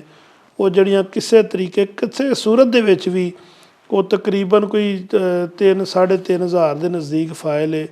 ਉਹਨਾਂ ਨੂੰ ਸਾਰੀ ਜ਼ਿੰਦਗੀ, ਚਾਹੇ ਉਹ ਲੋਕ ਵਿਚਾਰੇ ਕੋਰਟਾਂ 'ਚ ਜਾਣਗੇ, ਅਸੀਂ ਤਾਂ ਸਮਝਦੇ ਹਾਂ ਕਿ ਉਹ ਬੜੇ ਇੱਕ ਖੂਹ 'ਚ ਜਾ ਡਿੱਗੇ ਨੇ ਲੋਕ, ਉਹਨਾਂ ਨੂੰ ਨਾ ਕੋਈ ਫਾਈਲ ਲੱਭਣੀ ਹੈ, ਨਾ ਕੋਈ ਪਲਾਟ ਲੱਭਣਾ। ਉਹ ਕੱਲ੍ਹ ਨੂੰ ਜਦੋਂ ਉਹਨਾਂ ਕੋਲ ਵੇਚਣ ਦਾ ਜਾਂ ਕੋਈ ਉਹਨਾਂ ਨੂੰ ਜ਼ਰੂਰਤ ਦਾ ਵਕਤ ਆਵੇਗਾ, ਉਹਦੀ ਜ਼ਮੀਨ ਕੋਈ ਨਹੀਂ ਹੈ, ਉਹ ਸਾਰੀਆਂ ਬੋਗਸ ਫਾਈਲਾਂ ਨੇ। ਹਾਂ, ਜਿਹੜੀ ਪੁਰਾਣੀ ਐਕਸਟੈਂਸ਼ਨ 3 ਜਿਹੜੀ ਹੈ ਵੇ ਉਹ ਆਪਣੀ ਜਗ੍ਹਾ ਮੌਜੂਦ ਹੈ। ਉਹ ਚੂੰਕਿ ਇਹਨਾਂ ਦੀਆਂ ਲਿਟੀਗੇਸ਼ਨਾਂ ਇੰਨੀਆਂ ਬਣ ਗਈਆਂ ਨੇ, ਜਿੱਥੇ ਤੁਸੀਂ ਦੇਖੋ 4000 ਫਾਈਲ ਜਿੱਥੇ ਤੁਸੀਂ 2 ਨੰਬਰ ਜਾਰੀ ਕਰਦੇ ਹੋ, ਉੱਥੇ ਤੇ 1 ਨੰਬਰ ਵੀ ਖਾਈ 'ਚ ਜਾ ਪਵੇਗੀ। ਉਹ ਲੋਕ ਜਿਹੜੇ ਨੇ ਉਹ 1 ਨੰਬਰ ਫਾਈਲ ਨੂੰ ਕਿਸ ਤਰ੍ਹਾਂ ਚੱਲਣ ਦੇਣਗੇ? ਉਹ ਕਹਿਣਗੇ ਸਾਡਾ ਫੈਸਲਾ ਕਰੋ। ਅਸਾਂ ਤੇ ਡੀਸੀ ਕਲੋਨੀ ਦੀ ਮੋਨੋਗ੍ਰਾਮ ਦੇਖ ਕੇ, ਅਸਾਂ ਤੇ ਡੀਸੀ ਕਲੋਨੀ ਦਾ ਨਾਂ ਵੇਖ ਕੇ ਫਾਈਲ ਲਈ ਸੀ, ਸਾਨੂੰ ਨਹੀਂ ਪਤਾ, ਇਹ ਸੁਸਾਇਟੀ ਦਾ ਕੰਮ ਸੀ ਕਿ ਉਹ ਵੇਖੇ ਕਿ ਉਹ ਜਗ੍ਹਾ ਡੀਸੀ ਕਲੋਨੀ ਕੋਲ ਹੈ ਵੇ ਐਕਸਟੈਂਸ਼ਨ 3 ਦੇ ਅੰਦਰ ਹੈ ਜਾਂ 16 ਕਿਲੋਮੀਟਰ ਦੂਰ ਹੈ। ਸਾਨੂੰ ਤੇ 10 ਮਰਲੇ ਦੀ ਫਾਈਲ ਦਿੱਤੀ ਗਈ, ਸਾਨੂੰ ਉਸ ਫਾਈਲ ਦੇ ਬਦਲੇ ਪਲਾਟ ਦਿਓ, ਜਦ ਕਿ ਪਲਾਟ ਉੱਥੇ ਆਈ ਕੋਈ ਨਹੀਂ। ਅਸਲ ਦੇ ਲੋਕਾਂ ਦੇ ਨਾਲ ਜ਼ੁਲਮ ਇਹ ਹੋਇਆ ਹੈ ਕਿ ਲੋਕਾਂ ਨੂੰ 10 ਮਰਲੇ ਦੀਆਂ 5 ਮਰਲੇ ਦੀਆਂ ਕਨਾਲ ਦੀਆਂ ਫਾਈਲਾਂ ਤੇ ਵੇਚ ਦਿੱਤੀਆਂ ਗਈਆਂ ਨੇ, ਲੇਕਿਨ ਉਹਨਾਂ ਫਾਈਲਾਂ ਦੇ ਅਗੇਂਸਟ ਜਗ੍ਹਾ ਕੋਈ ਨਹੀਂ ਮੌਜੂਦ ਮੌਕੇ ਦੇ ਉੱਤੇ। ਤੇ ਉਹ ਫਿਰ ਜਿਹੜੇ ਆਪਣੇ ਸਿਰਫ ਫਾਈਲ ਕੱਲੀ ਲਈ ਫਿਰਦੇ ਨੇ, ਲੱਖਾਂ ਰੁਪਈਏ ਵੀ ਉਹਨਾਂ ਕੋਲੋਂ ਇਹਨਾਂ ਨੇ ਲੈ ਲਏ, ਤੇ ਉਹ ਜਿਹੜੇ ਲੱਖਾਂ ਰੁਪਈਏ ਨੇ ਸਰ ਉਹ ਡੀਸੀ ਕਲੋਨੀ ਦੇ ਕਿਧਰੇ ਅਕਾਊਂਟ 'ਚ ਮਹਿਫੂਜ਼ ਨੇ ਕਿ ਉਹ ਇਹ ਆਪੇ ਹੀ ਖਾ ਪੀ ਗਏ ਨੇ? ਉਹ ਸਾਰਾ ਪੈਸਾ ਇਹ ਖਾ ਗਏ ਨੇ ਜੀ। ਦੇਖੋ ਡੀਸੀ ਕਲੋਨੀ ਦੇ ਤੇ ਰਿਕਾਰਡ 'ਚ ਜਗ੍ਹਾ ਹੀ ਕੋਈ ਨਹੀਂ, ਜਦੋਂ ਜਗ੍ਹਾ ਹੀ ਕੋਈ ਨਹੀਂ ਤੇ ਉਹਦੇ ਅਗੇਂਸਟ ਫਾਈਲ ਕਿੱਥੋਂ ਹੋਵੇਗੀ? ਹਾਂ, ਤੇ ਫਿਰ ਉੱਥੇ ਪੈਸੇ ਵੀ ਉਹਦੇ ਖਜ਼ਾਨੇ 'ਚ, ਉੱਥੇ ਪੈਸੇ ਵੀ ਉਹਦੇ ਖਜ਼ਾਨੇ 'ਚ ਕੋਈ ਨਹੀਂ ਹੈ। ਇਹ ਤੇ ਤੁਹਾਡੇ ਪੰਜਾਬ ਦਾ ਜਦੋਂ ਵੀ ਕਦੀ ਉੱਠਿਆ ਡਾਕਟਰ ਸਾਹਿਬ, ਪੰਜਾਬ ਦਾ ਸਭ ਤੋਂ ਵੱਡਾ ਜਿਹੜਾ ਸਕੈਂਡਲ ਹੋਵੇਗਾ ਉਹ ਡੀਸੀ ਕਲੋਨੀ ਦੀ ਐਕਸਟੈਂਸ਼ਨ 3 ਦਾ ਹੋਵੇਗਾ। ਔਰ ਮੈਂ ਇਹ ਸਮਝਦਾ ਕਿ ਜੋ ਉੱਥੇ ਮਾਮਲਾਤ ਹੋਏ ਨੇ, ਇਹ ਡੀਸੀ ਕਲੋਨੀ ਐਕਸਟੈਂਸ਼ਨ 3 ਕਦੀ ਵੀ ਨਹੀਂ ਬਣੇਗੀ। ਇਹਦੀ ਚਾਹੇ ਜਿੱਡੀ ਮਰਜ਼ੀ ਅੱਛੀ, ਜਿਸ ਤਰ੍ਹਾਂ ਦੀ ਮਰਜ਼ੀ ਅੱਛੀ ਰਜੀਮ ਆ ਜਾਏ, ਇਹ ਉਹ ਮਾਮਲਾਤ ਵਿਗੜ ਇੰਨੇ ਕੋ ਗਏ ਨੇ ਕਿ ਉਹਨੂੰ ਸ਼ਾਇਦ ਉਹਨਾਂ ਨੂੰ ਸਵਾਰਿਆ ਜਾ ਸਕੇ। ਕਿਉਂਕਿ 4000 ਕਿਸੇ ਨੂੰ ਪਲਾਟ ਦੇਣਾ ਇਹ ਮੂੰਹ ਨਾਲ ਕਹਿਣ ਹੁੰਦਾ, 4000 ਪਲਾਟ ਕਿੱਥੋਂ ਕੋ ਲਿਆ ਕੇ ਦੇਗਾ? ਉਹਦੀ ਅਮਾਊਂਟ ਕੌਣ ਦੇਗਾ? ਇਹ ਜਿਹੜਾ 1 ਅਰਬ 31 ਕਰੋੜ ਦੀ ਕਰਪਸ਼ਨ ਹੈ, ਮੈਂ ਉਹਨੂੰ ਦੁਬਾਰਾ ਇਹਦੇ 'ਤੇ ਥੋੜ੍ਹੀ ਜਿਹੀ ਅਗਾਹੀ ਦਿਆਂ ਕਿ ਅਗਰ ਉਹ ਜਿਹੜਾ ਉਹਨੇ ਲਿਖਿਆ ਕਿ ਮੈਨੂੰ ਇਹਨਾਂ ਅਸਲ ਰਿਕਾਰਡ ਦਿੱਤਾ ਨਹੀਂ, ਇਹ ਅਗਰ ਅਸਲ ਰਿਕਾਰਡ ਦਿੰਦੇ ਤਾਂ ਮੁਮਕਿਨ ਹੈ ਉਹ ਕਰਪਸ਼ਨ 4 ਅਰਬ ਤੋਂ ਵੀ ਜ਼ਿਆਦਾ ਹੁੰਦੀ। ਫਿਰ ਉਹਦੇ ਤੋਂ ਬਾਅਦ ਜਿਹੜੀ ਆਤਿਫ ਚੀਮੇ ਨੇ ਕੀਤੀ ਉਹ 10 ਅਰਬ 'ਤੇ ਟੁਰ ਗਈ ਹੈ, ਉਸ ਤੋਂ ਵੀ ਜ਼ਿਆਦਾ ਹੋ ਗਈ ਹੈ। ਤਾਂ ਇਸ ਵਾਸਤੇ ਮੇਰਾ ਨਹੀਂ ਖਿਆਲ ਹੈ ਕਿ ਇਹ ਫਾਈਲਾਂ ਦਾ ਬਿਜ਼ਨਸ ਜ਼ਰੂਰ ਹੋਵੇਗਾ, ਫਾਈਲਾਂ ਵਿਕਣਗੀਆਂ, ਸੇਲ ਹੋਣਗੀਆਂ, ਲੋਕ ਧੋਖਾ ਖਾਣਗੇ, ਲੇਕਿਨ ਐਕਸਟੈਂਸ਼ਨ 3 ਦੇ ਵਿੱਚ ਅਗਰ ਕਿਸੇ ਦਾ ਕੋਈ ਖ਼ਾਬ ਹੈ ਕਿ ਉੱਥੇ ਘਰ ਬਣੇਗਾ, ਮੇਰਾ ਨਹੀਂ ਖਿਆਲ ਕੋਈ ਬਣਾ ਸਕੇਗਾ। ਯਾਨੀ ਤੁਸੀਂ ਇਹ ਕਹਿੰਦੇ ਹੋ ਕਿ ਮਸਲਨ ਮੈਂ ਜਿਹੜੀ ਫਾਈਲ ਖਰੀਦੀ ਸੀ ਬੋਗਸ ਨਿਕਲੀ, ਮੈਂ ਉਹਨੂੰ ਫਾਈਲ ਨੂੰ ਅੱਗੋਂ ਕਿਸੇ ਹੋਰ ਨਾਲ ਧੋਖਾ ਕਰਕੇ ਉਹਦੇ ਅੱਗੇ ਵੇਚ ਛੱਡਾਂ ਤੇ ਫਾਈਲ ਧੋਖੇ ਨਾਲ ਮੈਂ ਵੇਚ ਸਕਣਾ, ਪਲਾਟ ਪਲੂਟ ਕੋਈ ਨਹੀਂ, ਇਹ ਮਤਲਬ ਹੈ ਤੁਹਾਡਾ? ਜੀ ਉੱਥੇ ਕੋਈ ਐਸਾ ਪਲਾਟ ਨਹੀਂ ਹੋਣ ਲੱਗਾ ਜਿਹਦੇ ਬਾਰੇ ਤੁਸੀਂ ਇਹ ਸਮਝਦੇ ਹੋ ਕਿ ਮੇਰੀ ਬੱਚਿਆਂ ਦਾ ਜਾਂ ਮੇਰੀ ਔਲਾਦ ਦਾ ਖ਼ਾਬ ਪੂਰਾ ਹੋਵੇਗਾ, ਇੱਥੇ ਰਹਿ ਸਕਣਗੇ। ਇਹ ਨਹੀਂ ਕਦੀ ਵੀ ਪੂਰਾ ਹੋਣਾ। ਅੱਛਾ, ਇਹ ਜਿਹੜੇ ਹੁਣ ਇਲੈਕਸ਼ਨ ਹੋਏ ਨੇ ਇਹਦੇ ਵਿੱਚ ਤੇ ਨਵਾਜ਼ ਲੀਗ ਦੇ ਐਮਪੀਏ ਆ ਕੇ ਤੁਹਾਡੇ ਜਿਹੜੇ ਹੁਣ ਮੌਜੂਦਾ ਹੋਏ ਨੇ ਅਹੁਦੇਦਾਰ, ਉਹਨਾਂ ਦੀ ਮਦਦ ਕਰਦੇ ਰਹੇ ਨੇ, ਤੁਹਾਡੇ ਫਾਊਂਡਰ ਗਰੁੱਪ ਦੀ ਨਵਾਜ਼ ਲੀਗ ਗੁਜਰਾਂਵਾਲੇ ਦੇ ਐਮਪੀਏ ਜਿਹੜੇ ਨੇ Imran Khalid but Sahib, Bhumi but, ਉਹ ਆ ਕੇ ਵਿੱਚ ਬਹਿੰਦੇ ਰਹੇ ਨੇ, ਇਹਨਾਂ ਦਾ ਪੂਰਾ ਇਲੈਕਸ਼ਨ ਲੜਦੇ ਰਹੇ ਨੇ। ਹੁਣ ਵੀ ਇਹ ਕਲੇਮ ਕਰਦੇ ਨੇ ਜੀ ਕਿ ਅਸੀਂ ਮੀਆਂ ਨਵਾਜ਼ ਸ਼ਰੀਫ ਦੇ ਵੋਟਰ ਸਪੋਰਟਰ ਹਾਂ, ਮੀਆਂ ਨਵਾਜ਼ ਸ਼ਰੀਫ ਦੇ ਅਸੀਂ ਬੰਦੇ ਹਾਂ। ਤੇ ਇਹਦਾ ਮਤਲਬ ਇਹ ਵੇ ਕਿ ਇਹ ਜਿੰਨਾ ਫਰਾਡ ਫਿਰ ਹੋਣ ਡਿਆ, ਇਹ ਮੀਆਂ ਨਵਾਜ਼ ਸ਼ਰੀਫ ਸਾਹਿਬ ਜਿਹੜੇ ਨੇ ਉਹ ਵੀ ਕੋਈ ਉਮੀਦ ਅਸੀਂ ਕਰ ਸਕਦੇ ਹਾਂ ਕਿ ਜੇ ਉਹਨਾਂ ਦੀ ਹਕੂਮਤ ਆ ਗਈ ਤੇ ਉਹ ਇਹਦਾ ਕੋਈ ਹਿਸਾਬ ਕਿਤਾਬ ਲੈਣਗੇ, ਕੋਈ ਮੁਹਾਸਬਾ ਕਰਨਗੇ ਕਿ ਇਹ ਗੱਲ ਜਿਹੜੀ ਇਹ ਖੂਖਾ ਤੇ ਜਾ ਪੈਗੀ? ਦੇਖੋ ਜੀ, ਅਸੀਂ ਤੇ ਬੜੀ ਉਮੀਦ ਕਰ ਰਹੇ ਹਾਂ ਕਿ ਜਿਹੜੀ ਆਇੰਦਾ ਗੌਰਮੈਂਟ ਅਗਰ ਮੀਆਂ ਸਾਹਿਬ ਦੀ ਆਉਂਦੀ ਹੈ ਤੇ ਉਹਨਾਂ ਨੂੰ ਆਪਣੀ ਗੌਰਮੈਂਟ ਦੇ ਵਿੱਚ ਗੁਜਰਾਂਵਾਲੇ ਦੀ ਆਵਾਮ ਦੇ ਨਾਲ ਇਹ ਜ਼ਰੂਰ ਇਹ ਹਮਦਰਦੀ ਕਰਨੀ ਚਾਹੀਦੀ ਹੈ ਕਿ ਇਸ ਮਾਮਲੇ ਨੂੰ ਉਠਾਇਆ ਜਾਏ ਔਰ ਇਹਦੀ ਪ੍ਰੋਪਰ ਇੱਕ ਇਨਕੁਆਇਰੀ ਹੋਵੇ, ਫਿਰ ਉਹਨਾਂ ਬੰਦਿਆਂ ਨੂੰ ਸਜ਼ਾ ਦਿੱਤੀ ਜਾਏ, ਫਿਰ ਉਹਨਾਂ ਲੋਕਾਂ ਨੂੰ ਕੰਪਲਸੇਟ ਕੀਤਾ ਜਾਏ ਜਿਨ੍ਹਾਂ ਦਾ ਕਸੂਰ ਕੋਈ ਨਹੀਂ ਹੈ, ਜਿਨ੍ਹਾਂ ਡੀਸੀ ਕਲੋਨੀ ਦਾ ਨਾਂ ਵੇਖ ਕੇ ਜਿਨ੍ਹਾਂ ਫਾਈਲਾਂ ਖਰੀਦੀਆਂ ਨੇ, ਉਹਨਾਂ ਦੇ ਨਾਲ ਤੇ ਕਿਸੇ ਵੀ ਸੂਰਤ ਦੇ ਨਾਲ ਅਸੀਂ ਸਮੇਂ ਦਗਾ ਨਹੀਂ ਹੋਣਾ ਚਾਹੀਦਾ। ਇਸ ਵਾਸਤੇ ਕਿ ਮੈਂ ਸਮਝਣਾ ਕਿ ਮੁਮਕਿਨ ਉਹਦੇ 'ਚੋਂ ਅਕਸਰੀਅਤ ਉਹਨਾਂ ਲੋਕਾਂ ਦੀ ਹੋਵੇ ਕਿ ਜਿਨ੍ਹਾਂ ਦੀ ਸਾਰੀ ਜ਼ਿੰਦਗੀ ਦੀ ਜਮ੍ਹਾਂ ਪੂੰਜੀ ਸਿਰਫ ਉਹ ਇੱਕ 10 ਮਰਲੇ ਦਾ ਪਲਾਟ ਹੈ। ਉਹ ਲੋਕ ਕਿੱਥੇ ਜਾਣਗੇ? ਇਹਨਾਂ ਨੂੰ ਬਦਦੁਆਵਾਂ ਦੇਣਗੇ। ਲੇਕਿਨ ਬਦਦੁਆਵਾਂ ਤਾਂ ਸਰ ਦੇਣਗੇ, ਲੇਕਿਨ ਸਭ ਤੋਂ ਵੱਡਾ ਅਲਮੀਅਤ ਤੇ ਇਹ ਵੇ ਨਾ ਡਾਰ ਸਾਹਿਬ ਕਿ ਤੁਸੀਂ ਫਰਮਾਉਂਦੇ ਹੋ ਕਿ ਤੁਸੀਂ ਇੰਨਾ ਪਰਸੂ ਕੀਤਾ, ਐਂਟੀ ਕਰਪਸ਼ਨ 'ਚ ਤੁਸੀਂ ਕੇਸ ਕੀਤੇ, ਤੁਸੀਂ ਸਾਰੇ ਇਹ ਕਰਪਸ਼ਨ ਦੇ ਕੇਸਾਂ ਨੂੰ ਜਾਣਦੇ ਹੋ, ਲੇਕਿਨ ਅੱਜ ਤਾਈਂ ਤੇ ਉਹਨਾਂ ਦੇ ਖਿਲਾਫ ਕੁਝ ਵੀ ਨਹੀਂ ਹੋਇਆ। ਉਹਨਾਂ ਨੂੰ ਇਲੈਕਸ਼ਨ ਵੀ ਫੇਰ ਲੜਨ ਦੀ ਇਜਾਜ਼ਤ ਮਿਲੀ, ਉਹ ਫੇਰ ਹੁਣ ਫੇਰ ਇਸ ਵੇਲੇ ਅਹੁਦੇਦਾਰ ਫੇਰ ਉਹੀ ਬਣ ਕੇ ਬੈਠੇ ਨੇ। ਤੇ ਇਹ ਕਿੱਥੇ ਵੇ ਗੌਰਮੈਂਟ ਸਾਡੀ? ਕਿੱਥੇ ਵੇ ਸਾਡੇ ਜਿਹੜੇ ਤਹਿਕੀਕਾਤੀ ਇਦਾਰੇ ਨੇ, ਜਿਹੜੇ ਸਾਡੇ ਜਨਾਬ ਕਰਪਟ ਐਂਟੀ ਕਰਪਸ਼ਨ ਦਾ ਮਤਲਬ ਤੇ ਇਹ ਵੇ ਨਾ ਕਿ ਇਨਸਦਾਦ ਕਰਪਸ਼ਨ, ਬਦਉਨਵਾਨੀ ਦਾ ਇਨਸਦਾਦ ਕਰਨ ਵਾਲਾ ਇਦਾਰਾ, ਉਹਦੇ ਕੋਲੋਂ ਵੀ ਕੱਖ ਨਹੀਂ ਬਣਿਆ। ਅੱਗੋਂ ਉਹਨਾਂ ਦਾ ਕਲੇਮ ਵੀ ਇਹ ਵੇ ਕਿ ਉਹ ਨਵਾਜ਼ ਲੀਗ ਦੇ ਬੰਦੇ ਨੇ, ਤੇ ਫਿਰ ਜਿਨ੍ਹਾਂ ਦੇ 4000 ਪਲਾਟ ਜਿਨ੍ਹਾਂ ਖਰੀਦੇ ਉਹ ਤੇ ਫਿਰ ਮਰ ਗਏ ਲੋਕ ਵਿਚਾਰੇ। ਦੇਖੋ ਬਿਲਕੁਲ ਡਾਕਟਰ ਸਾਹਿਬ ਇਸ ਤਰ੍ਹਾਂ ਹੀ ਹੈ, ਇਸ ਤਰ੍ਹਾਂ ਹੀ ਹੋ ਵੀ ਇਹੀ ਕੁਛ ਰਿਹਾ। ਮੈਂ ਸਮਝਾਂਗਾ ਕਿ ਮੈਂ ਅੱਜ ਤੱਕ ਆਪਣੇ ਡੀਸੀ ਕਲੋਨੀ ਦੇ ਰਿਹਾਇਸ਼ੀਆਂ ਵਾਸਤੇ ਔਰ ਗੁਜਰਾਂਵਾਲੇ ਦੇ ਲੋਕਾਂ ਵਾਸਤੇ ਆਪਣੇ ਹਿੱਸੇ ਦੀ ਸ਼ਮਾ ਜਲਾਈ ਹੈ। ਮੈਂ ਡੀਸੀ ਗੁਜਰਾਂਵਾਲਾ ਡੀਸੀ ਸਾਹਿਬ ਉਸ ਵਕਤ ਅਮਰ ਜਾਨ ਸੀ, ਮੈਂ ਉਹਨਾਂ ਤੋਂ ਲੈ ਕੇ ਔਰ ਐਂਟੀ ਕਰਪਸ਼ਨ ਨੈਬ ਹਾਈ ਕੋਰਟ, ਮੈਂ ਕੋਈ ਅਦਾਰਾ ਤੇ ਕੋਈ ਅਫਸਰ ਨਹੀਂ ਛੱਡਿਆ ਜਿਨ੍ਹਾਂ ਨੂੰ ਜਾ ਕੇ ਦਰਖਾਸਤ ਨਾ ਦਿੱਤੀ ਹੋਵੇ, ਰਿਕੁਐਸਟ ਕੀਤੀ ਹੋਵੇ ਕਿ ਸਾਡੇ ਗੁਜਰਾਂ ਦੇ ਲੋਕ ਬਰਬਾਦ ਹੁੰਦੇ ਨੇ, ਵੀ ਲੋਕ ਲੁੱਟੇ ਜਾ ਰਹੇ ਨੇ, ਇਹਨਾਂ ਨੂੰ ਰੋਕੋ, ਇਸ ਕਰਪਸ਼ਨ ਨੂੰ ਰੋਕੋ। ਨਹੀਂ ਜੀ, ਇਸ ਗੱਲ ਦੇ ਤੇ ਅਸੀਂ ਵੀ ਸ਼ਾਹਿਦ ਹਾਂ। ਤੁਸੀਂ ਸਾਡੇ ਅਖਬਾਰਾਂ ਦੇ ਦਫ਼ਤਰਾਂ 'ਚ ਵੀ ਆਉਂਦੇ ਰਹੇ, ਤੁਸੀਂ ਸਾਡੇ ਕੋਲ ਆ ਕੇ ਵੀ ਖਬਰਾਂ ਲਵਾਈਆਂ, ਵੇਖੋ ਜੀ ਐਡਾ ਵੱਡਾ ਫਰਾਡ ਹੋ ਗਿਆ, ਐਡਾ। ਤੁਹਾਡੀ ਸਟਰਗਲ 'ਚ ਕੋਈ ਕਮੀ ਨਹੀਂ। ਡਾਰ ਸਾਹਿਬ ਤੁਸੀਂ ਤੇ ਵੇਖੋ ਨਾ, ਹੁਣੇ ਆਪੇ ਫਰਮਾਇਆ ਕਿ ਵਕੀਲ ਦੀਆਂ ਫੀਸਾਂ ਤੁਸੀਂ ਆਪਣੇ ਖੀਸੇ 'ਚੋਂ ਦਿੰਦੇ ਰਹੇ। ਲਾਹੌਰ ਹਾਈ ਕੋਰਟ ਦਾ ਕਿਹੜਾ ਤੁਹਾਨੂੰ ਡੀਸੀ ਕਲੋਨੀ ਵਾਲੇ ਕਿਰਾਇਆ ਦਿੰਦੇ ਹਨ, ਤੁਸੀਂ ਪੱਲਿਓਂ ਹੀ ਲਾ ਕੇ ਜਾਂਦੇ ਰਹੇ, ਤਰੀਖਾਂ ਭੁਗਤਦੇ ਰਹੇ। ਸਭ ਤੋਂ ਕੀਮਤੀ ਚੀਜ਼ ਆਪਣਾ ਵਕਤ ਹੁੰਦਾ। ਵਕਤ ਵੀ ਤੁਸੀਂ ਜ਼ਾਇਆ ਕੀਤਾ, ਪੁਆਇੰਟ ਆਊਟ ਵੀ ਤੁਸੀਂ ਕੀਤਾ, ਤੁਸੀਂ ਦੁਸ਼ਮਣੀਆਂ ਵੀ ਖੱਟੀਆਂ। ਹਾਲਾਂ ਤੁਸੀਂ ਉਹਨਾਂ ਦੇ ਇਹ ਜਿੰਨੇ ਉਹਨਾਂ ਦੇ ਕੇਸ ਚੁੱਕ ਕੇ ਟੁਰਦੇ ਹੋ, ਯਕੀਨਨ ਤੁਹਾਨੂੰ ਆਫਰ ਵੀ ਕਰਾਉਂਦੇ ਹੋਣੇ ਨੇ ਕਿ ਸਾਡੇ ਕੋਲ ਪਲਾਟ ਲੈ ਲਾ ਤੇ ਸਾਡੀ ਜਾਨ ਛੱਡ ਦੇ, ਕੋਈ ਹੋਈ ਤੁਹਾਨੂੰ ਆਫਰ ਵੀ? ਜੀ ਮੈਨੂੰ ਬੜੀ ਅੱਛੀ ਤਰ੍ਹਾਂ ਯਾਦ ਹੈ, ਬਲਕਿ ਇੱਕ ਦਫਾ ਬਿਲਕੁਲ ਰਮਜ਼ਾਨ ਦੀ ਪਹਿਲਾ ਰਮਜ਼ਾਨ ਸੀ ਜੀ, ਤੇ ਅਸੀਂ ਸ਼ਾਹ ਤੋਂ ਲੈ ਕੇ ਸਵੇਰ ਸਹਿਰੀ ਤੱਕ ਬੈਠੇ ਰਹੇ ਤੇ ਉਹਨਾਂ ਕਿਹਾ ਜੀ ਤੈਨੂੰ ਜਿਹੜੀ ਚੀਜ਼ ਚਾਹੀਦੀ ਉਹ ਲੈ ਲੈ, ਜਿਹੜੀਆਂ ਕਮੇਟੀਆਂ ਚਾਹੀਦੀਆਂ ਉਹ ਲੈ ਲੈ, ਲੇਕਿਨ ਮੇਰੇ ਪੈਰ ਦੇ ਉੱਤੇ ਪੈਰ ਰੱਖ। ਲੇਕਿਨ ਮੇਰੀ ਸਵੇਰ ਆਖਰੀ ਟਾਈਮ ਤੱਕ ਵੀ ਇਹੀ ਗੱਲ ਸੀ ਕਿ ਮੇਰੇ ਸਹਿਰੀ ਕਰਨ ਦਾ ਟਾਈਮ ਹੋ ਗਿਆ, ਮੈਂ ਹਰ ਤੁਹਾਡੇ ਅੱਛੇ ਕੰਮ ਦੇ ਉੱਤੇ ਤੁਹਾਡੇ ਨਾਲ ਹਾਂ ਔਰ ਤੁਹਾਡੇ ਗਲਤ ਕੰਮ ਦੇ ਉੱਤੇ ਤੁਹਾਡੇ ਖਿਲਾਫ ਰਹਾਂਗਾ। ਮੈਂ ਕਿਸੇ ਸੂਰਤ ਤੁਹਾਡਾ ਹਿੱਸਾ ਨਾ ਬਣਾਂਗਾ ਔਰ ਨਾ ਮੈਂ ਇਨਸ਼ਾਅੱਲਾ ਤਾਲਾ ਕਿਸੇ ਗਲਤ ਕੰਮ ਦਾ ਪਾਰਟ ਬਣਾਂਗਾ, ਗਲਤ ਕੰਮ ਦੇ ਮੁਖਾਲਫ ਤੁਹਾਡੇ ਖਲੋਵਾਂਗਾ ਇਨਸ਼ਾਅੱਲਾ।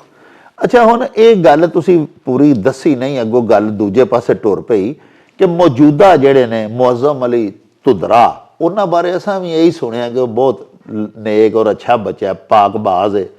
ਉਹਨਾਂ ਦੇ ਉੱਤੇ ਕੋਈ ਕਰਪਸ਼ਨ ਦਾ ਹੱਲ ਹੀ ਤਾਂ ਹੀ ਤੇ ਧੱਬਾ ਵਾਕਈ ਕੋਈ ਨਹੀਂ ਸਾਡੇ ਨੌਲੇਜ ਦੇ ਮੁਤਾਬਕ ਵੀ। ਹੁਣ ਉਹਨਾਂ ਦੀ ਮੌਜੂਦਾ ਸਦਰ ਨਾਲ ਕਾਹਦੀ ਲੜਾਈ ਹੈ? ਲੜਾਈ ਦੀ ਵਜ੍ਹਾ ਵੀ ਤਾਂ ਕੁਛ ਹੁੰਦੀ ਹੈ ਨਾ ਜੀ।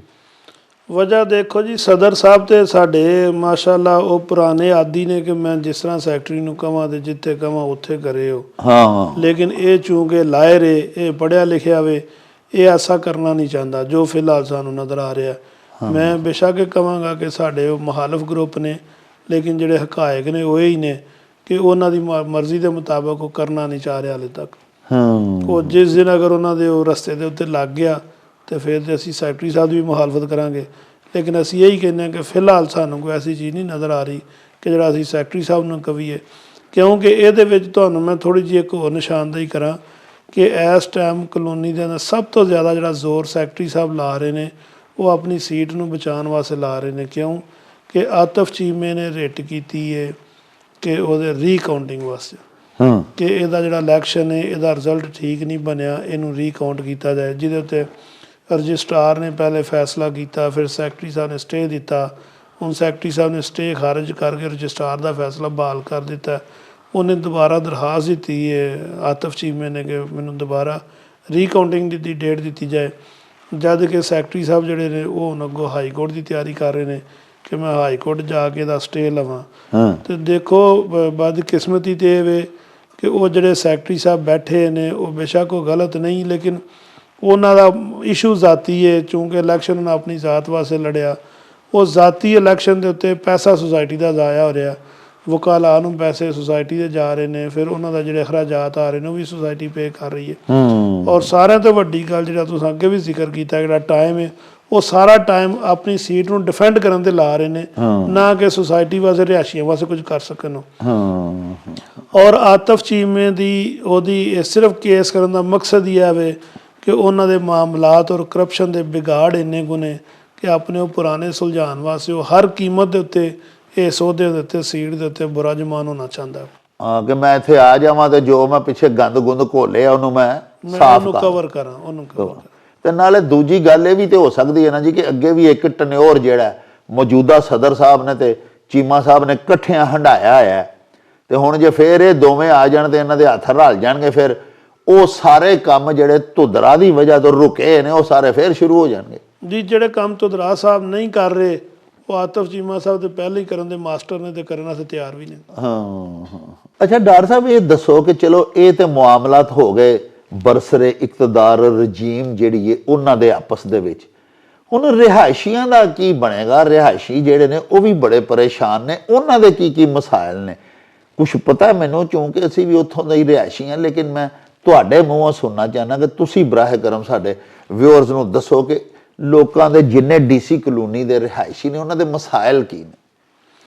ਦੇਖੋ ਜੀ, ਰਿਹਾਇਸ਼ੀਆਂ ਦਾ ਸਭ ਤੋਂ ਵੱਡਾ ਮਸਲਾ ਇਹ ਵੇ ਕਿ ਉਹਨੂੰ 2018 ਤੋਂ ਲੈ ਕੇ ਅੱਜ 23-24 ਹੋ ਗਿਆ, 6ਵਾਂ ਸਾਲ ਹੈ, ਉਹਨੂੰ ਕੰਟੋਨਮੈਂਟ ਬੜਾ ਸਖਤ ਤੰਗ ਕਰਦੇ ਨੇ ਵੀ ਟੈਕਸਾਂ ਦੀ ਮੱਦ ਦੇ ਵਿੱਚ। ਜਿਹੜਾ ਕਿ ਕਨਾਲ ਦੇ ਘਰ ਦਾ 5000 ਟੈਕਸ ਸੀ, ਉਹ 5000 ਤੋਂ 70000 ਦੇ ਲੈ ਗਏ ਨੇ। ਔਰ ਫਿਰ ਉਹਦੇ ਵਿੱਚ ਮੈਂ ਹੀ 2018 ਦੇ ਵਿੱਚ ਹਾਈ ਕੋਰਟ ਦੇ ਅੰਦਰ ਜਾ ਕੇ ਤੇ ਸਟੇ ਲਿਆ ਸੀ ਕੰਟੋਨਮੈਂਟ ਦੇ ਖਿਲਾਫ, ਜਿਹੜਾ ਕਿ ਅੱਜ ਤੱਕ ਚੱਲਦਾ ਪਿਆ। ਔਰ ਕਰਾਚੀ ਜਿਹੜੀ ਹੈ, ਕਰਾਚੀ ਹਾਈ ਕੋਰਟ ਨੇ ਦਾ ਫੈਸਲਾ ਦੇ ਦਿੱਤਾ ਕਿ ਕੰਟੋਨਮੈਂਟ ਬੋਰਡ ਜਿਹੜਾ ਉਹ ਟੈਕਸ ਲੈਣ ਦਾ ਮਜਾਜ਼ ਨਹੀਂ, ਇਹ ਡੀਸੀ ਲੈ ਸਕਦਾ। ਔਰ ਦੇਖੋ, ਇਹ 70000 ਇੱਕ ਬਹੁਤ ਵੱਡੀ ਅਮਾਊਂਟ ਹੈ ਕਿ ਸਾਡੇ ਡੀਸੀ ਕਲੋਨੀ ਦੇ ਰਿਹਾਇਸ਼ੀਆਂ ਨੂੰ ਐਸੀ ਕਿਹੜੀ ਖਾਸ ਚੀਜ਼ ਲੱਗੀ ਹੈ ਕਿ ਸ਼ਹਿਰ ਦੇ ਵਿੱਚ ਲੋਕ ਜਾਂ ਦੂਜੀਆਂ ਸੁਸਾਇਟੀ ਦੇ ਵਿੱਚ ਸਾਲ ਦਾ ਟੈਕਸ 5000 ਦੇਣ ਔਰ ਅਸੀਂ 60-70 ਰੁਪਏ ਕਰੀਏ। ਫਿਰ ਉਹਦੇ ਤੋਂ ਇਲਾਵਾ ਘਰ ਬਣਾਉਣਾ ਇੰਨਾ ਮੁਸ਼ਕਿਲ ਹੋ ਗਿਆ। ਔਰ ਦੂਸਰੀ ਗੱਲ ਦੇਖੋ, ਜਦੋਂ ਤੁਹਾਨੂੰ ਨਕਸ਼ਾ ਬਣਾਉਣਾ ਤੁਸੀਂ ਕੰਟੋਨਮੈਂਟ ਦੇ ਅੰਦਰ ਜਾ ਨਹੀਂ ਸਕਦੇ। ਸਾਡੇ ਸਭ ਤੋਂ ਵੱਡੇ ਦੇ ਇਸ਼ੂ ਇਹ ਨੇ ਕਿ ਸਾਨੂੰ ਉਹ ਜਿਹੜੀ ਅਗਰ ਡੀਸੀ ਕਲੋਨੀ ਦੇ ਅੰਦਰ ਘਰ ਬਣਾਉਣਾ ਹੈ ਤੇ ਸਾਨੂੰ ਉਹਦੇ ਵਾਸਤੇ ਲਵਾਜ਼ਮਾਤ ਵੀ ਡੀਸੀ ਕਲੋਨੀ ਦੇ ਅੰਦਰੋਂ ਪੂਰੇ ਹੋਣ, ਨਾ ਕਿ ਅਸੀਂ ਕੰਟੋਨਮੈਂਟ ਜਾ ਕੇ ਲਾਈਨਾਂ 'ਚ ਲੱਗ ਜਾਈਏ, ਸਾਨੂੰ ਅੰਦਰ ਜਾਣ ਨਾ ਦਿੱਤਾ ਜਾਏ। ਉਹ ਅੰਦਰ ਜਾ ਕੇ ਅੰਦਰ ਜਾਣ ਵਾਸਤੇ ਸਾਨੂੰ ਸਿਫਾਰਸ਼ਾਂ ਦੀ ਜ਼ਰੂਰਤ ਹੋਵੇ। ਸਾਡੇ ਲੋਕਾਂ ਦੇ ਮਸਾਇਲ ਤੇ ਇਹ ਨੇ ਕਿ ਕੰਟੋਨਮੈਂਟ ਬੋਰਡ ਇੱਕ ਦਫ਼ਤਰ ਆਪਣਾ ਡੀਸੀ ਕਲੋਨੀ ਦੇ ਅੰਦਰ ਬਣਾਏ, ਜਿਹੜੇ ਨਕਸ਼ਾਜਾਤ ਨੇ ਲੋਕਾਂ ਦੇ ਉਹ ਆਸਾਨੀ ਨਾਲ ਪੈਦਾ ਹੋਣ, ਉਹਨਾਂ ਦੇ ਚਾਰਜਿਸ ਘੱਟ ਹੋਣ, ਜਿਹੜੇ ਸਾਡੇ ਮੁਹਾਨਾ ਸਰਵਿਸ ਚਾਰਜਿਸ ਨੇ ਉਹ ਮੁਨਾਸਬ ਹੋਣ। ਉਹ ਮਤਲਬ ਕਿ ਇਤਨੇ ਜ਼ਿਆਦਾ ਉਹਨਾਂ ਦੇ ਚਾਰਜਿਸ ਹੋ ਗਏ ਨੇ ਕਿ ਜਿਹੜੇ ਲੋਕ ਅਫੋਰਡ ਹੀ ਨਹੀਂ ਕਰ ਸਕਦੇ। ਫਿਰ ਸਭ ਤੋਂ ਵੱਡੀ ਗੱਲ ਡਾਕਟਰ ਸਾਹਿਬ, ਮੇਨਟੇਨੈਂਸ ਨਹੀਂ ਹੋ ਰਹੀ, ਡਿਵੈਲਪਮੈਂਟ ਕੋਈ ਨਹੀਂ ਹੋ ਰਹੀ ਸੁਸਾਇਟੀ ਦੇ ਅੰਦਰ। ਸੁਸਾਇਟੀ ਦੇ ਬਾਰੇ ਕੋਈ ਵਰਕ ਨਹੀਂ ਹੋ ਰਿਹਾ, ਕੋਈ ਕੰਮ ਨਹੀਂ ਹੋ ਰਿਹਾ। ਸੁਸਾਇਟੀ ਦੇ ਸਕੂਲ ਦੇ ਮਸਾਇਲ ਨੇ, ਸਾਡੇ ਬੱਚੇ ਔਰ ਬੱਚੀਆਂ ਇੱਕ ਸਕੂਲ 'ਚ ਪੜ੍ਹਦੇ ਨੇ, ਬਿਲਡਿੰਗ ਘੱਟ ਹੋ ਗਈ ਹੈ, ਜਵਾਨ ਬੱਚੇ ਤੁਸੀਂ 9ਵੀਂ 10ਵੀਂ ਦੇ ਬੱਚਿਆਂ ਨੂੰ ਇਕੱਠਿਆਂ ਨਹੀਂ ਪੜ੍ਹਾ ਸਕਦੇ। ਸਾਨੂੰ ਕੋ ਐਜੂਕੇਸ਼ਨ ਤੇ ਸਾਡੀ ਮਤਲਬ ਗੁਜਰਾਤ ਦੇ ਲੋਕ ਪਸੰਦ ਹੀ ਨਹੀਂ ਕਰਦੇ ਇਸ ਚੀਜ਼ ਨੂੰ ਕਿ ਬੱਚੀਆਂ ਬੱਚੜੇ ਨੇ। ਚਲੋ ਯੂਨੀਵਰਸਿਟੀਆਂ ਦੇ ਵਿੱਚ ਜਾ ਕੇ ਕੋ ਐਜੂਕੇਸ਼ਨ ਹੋਵੇ ਠੀਕ ਹੈ, ਲੇਕਿਨ ਸਕੂਲਾਂ 'ਚ ਤਾਂ ਨਹੀਂ ਹੋਣੀ ਚਾਹੀਦੀ। ਇਹ ਤਾਂ ਇੱਕ ਐਸਾ ਟਾਈਮ ਹੁੰਦਾ ਹੈ ਕਿ ਜਦੋਂ ਬੱਚਿਆਂ ਦੇ ਸੰਭਲਣ ਦਾ ਔਰ ਵਿਗੜਨ ਦਾ ਟਾਈਮ ਹੁੰਦਾ। ਔਰ ਇੱਥੇ ਦੇ ਬੱਚਿਆਂ ਨੂੰ ਬੜੀ ਇੱਕ ਜ਼ਰੂਰਤ ਹੈ ਕਿ ਬੱਚਿਆਂ ਦਾ ਔਰ ਬੱਚੀਆਂ ਦਾ ਸਕੂਲ ਅਲੱਗ-ਅਲੱਗ ਹੋਣ। ਇਹ ਇੱਕ ਬੜਾ ਵੱਡਾ ਇਸ਼ੂ ਹੈ।